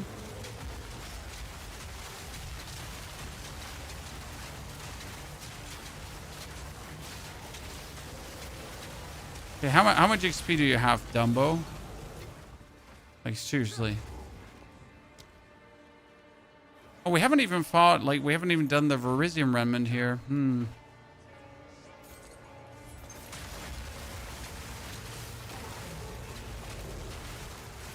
Okay, next map is going to have us.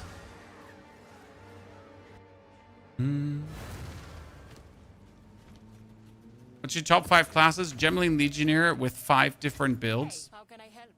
This is my top 5 classes. I'll take it. Carry on. Take it or leave it. Gemling OP. Well, if I come back talking to myself, at least I'll have good company.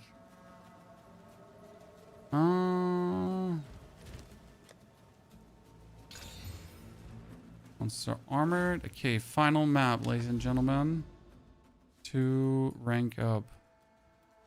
What do we have here? We got +1 monster level in this area. That should technically work for what we're doing. Right? It's +1 monster level, and then it's irradiated as well. Then we're sitting at 81 monsters, and 81 monsters in then deliriumed up as well. Should give us the XP that we're looking for.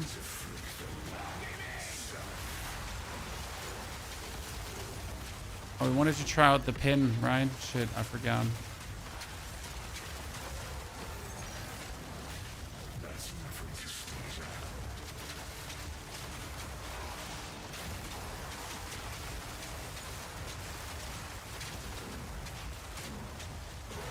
I still wonder if like using Rage Forge would be an option to deplete my rage every now and then. So we wouldn't like have this life burn happening the whole time. Like what if I use Rage Forge, for example, on my death from above? So we like deplete rage and then we get rage back and then we deplete rage, but it would kind of like have us not consistently be raged up.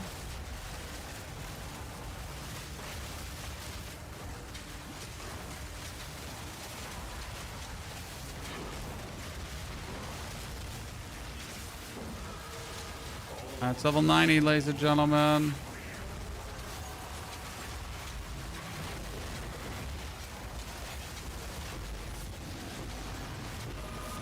I feel like I'm vibing with my tankiness.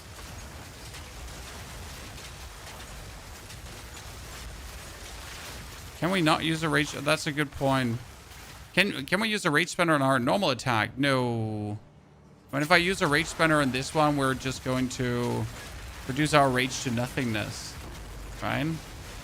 I'm like, technically, even if we have X rage per second back up, I'm using the attack too often.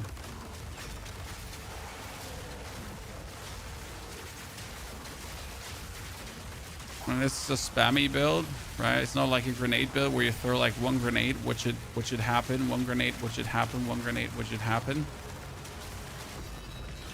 A fracturing orb, easy divines, ladies and gentlemen. I think a fracturing orb is like what, 8 divines?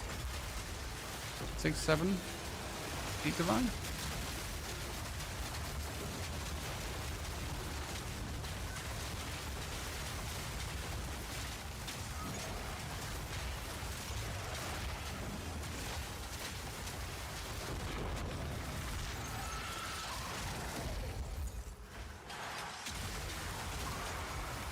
Actually, my 3rd fracturing orb I've gotten today. I don't even know what I've been doing because I haven't like actually played that many fractured maps. But I've been getting those fracturing orbs. Use 300 splinters to create simulacrum and create simulacrum gauntlet run to get the token. Okay.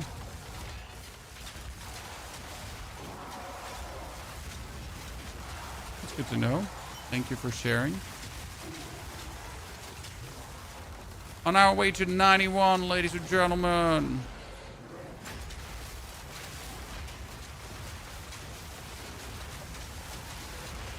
Like I'm not getting behind like how we have this much damage against him again.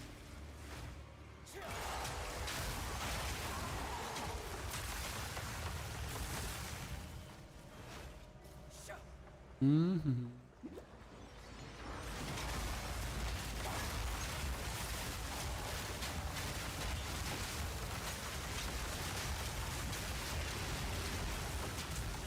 I think technically a fracturing map you want to clear completely, right?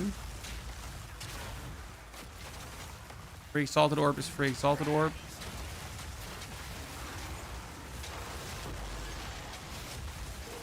Never say no to free shit, right? Okay, where are the other?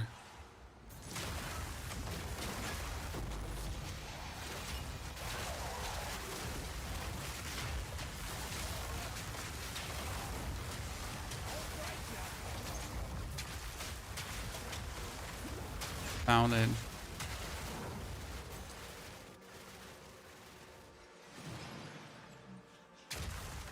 Golden Cold Rats in his bar. Well, I mean, we have like some resistance minus,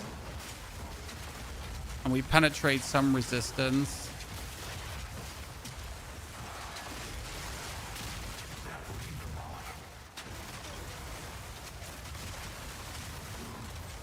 This map has like quite some elites.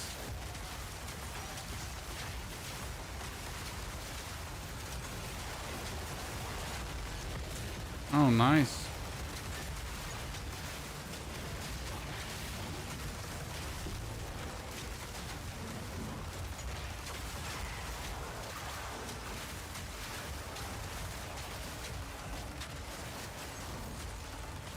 Build feels good, feels good. I like it.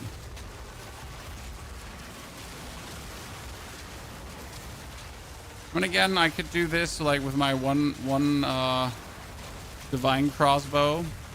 So I think the build is like another cheap example of working out well, but you gotta still invest into this build to feel like decent.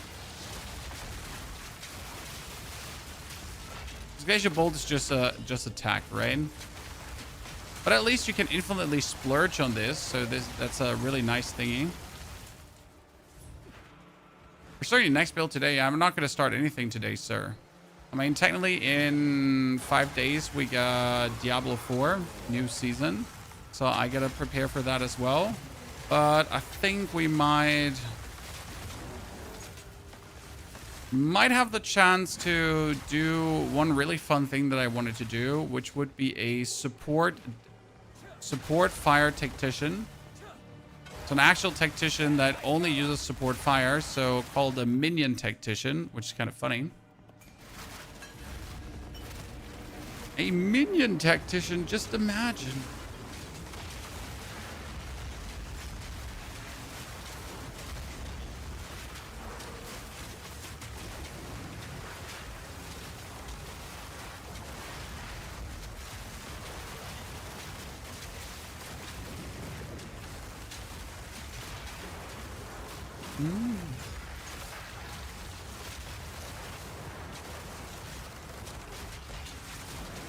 Took some time to finish the PoE 2 challenges. I still don't have the challenges finished.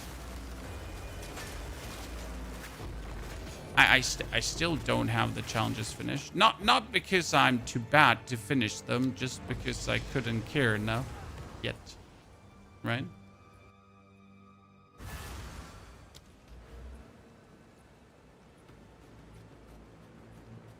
Yeah, I probably have to, like, I think we have to run for Primal Thundering. So we should pull out the points here out of the deflection rating and run for the Thundering, I reckon. What we wanted to do is we wanted to change, though, things up. So if I pull these 4 points out, I could go here for the bonus pin. That would lower my defenses somewhat, which is 59, 51%, 59, 51, and 49 deflections. So it's kind of like 50, 50, 50. Which is fine, I'd say, right? Nothing too crazy, nothing too bad. Oh, it's you. Someone is bound to Funny. buy that. How can I? What do you think? Carry on.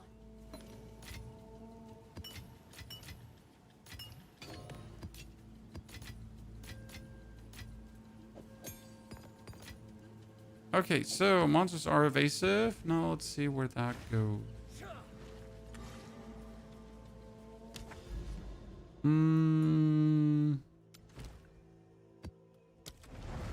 Fractured. Who's gonna kill you? No.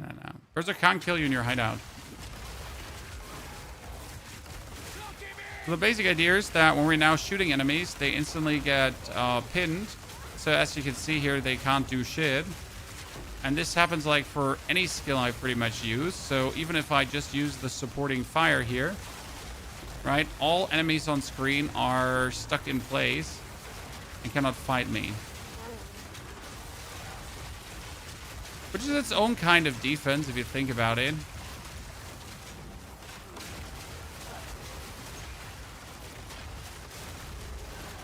If no one can act, then I'm the only one that can act.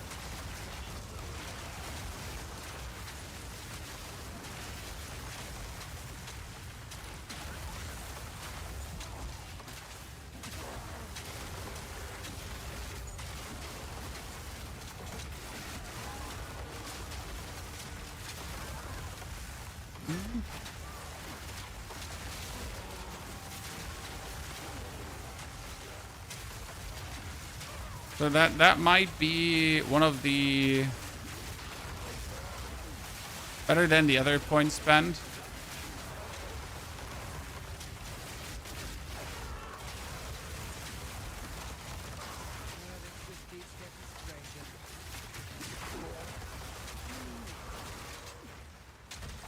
Everything increased in 10 times price. Yep, I know the price gauging is real. Half of Exile players are a bunch of meanies. So like the boss couldn't even move, chat. Which is obviously an interesting thing when you think about it, right?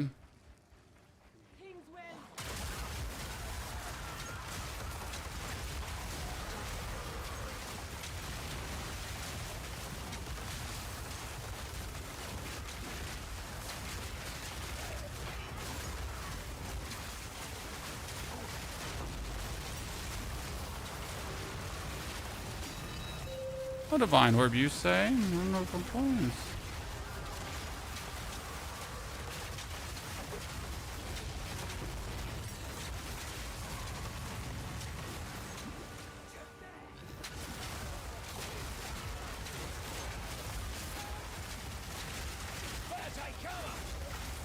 Yeah, I guess the pin is better than...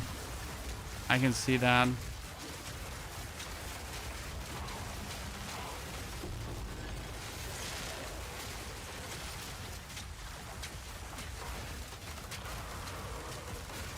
The pin is better. What version of MOBA are you currently running? The version I'm running is not a MOBA.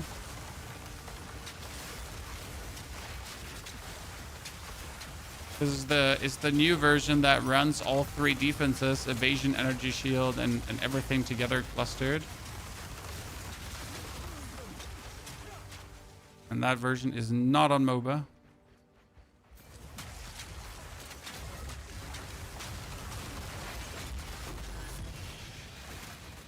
We have to first get it there. We're working on it, don't worry. We started the stream a bit late today. I'm sorry for that.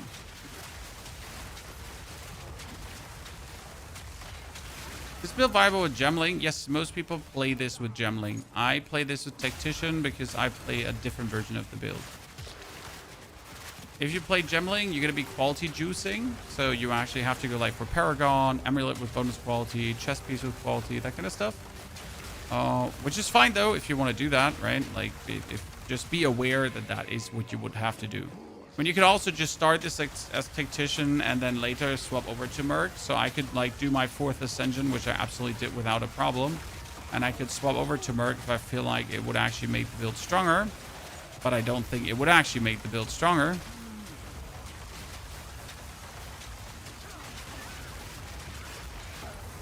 Right?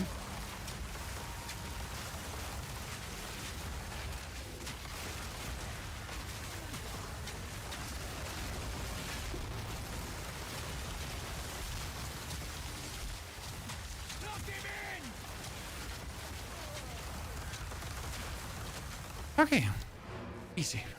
Oh, free Exalted Orb. Gotta take it. Or you don't know, right?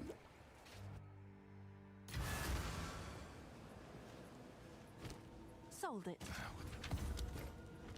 How can I? This is what we have available. 19% attack speed and accuracy rating. Wow. Greetings. The amount of times we've got an AC rating now is absolutely disgusting. You find. We're not happy.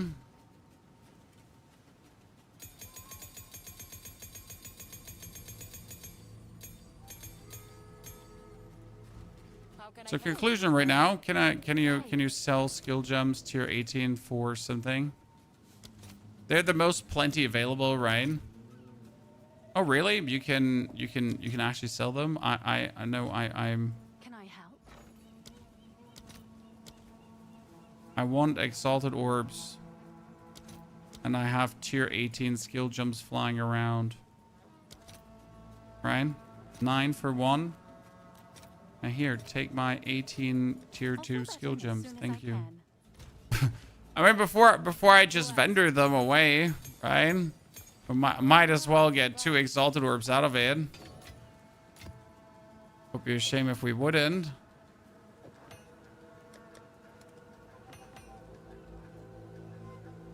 %, rarity on an amulet. Don't mind if I do. Resi and maximum energy shield. Damn, that's actually that's a tier 1 energy shield. On a 20% rarity amulet.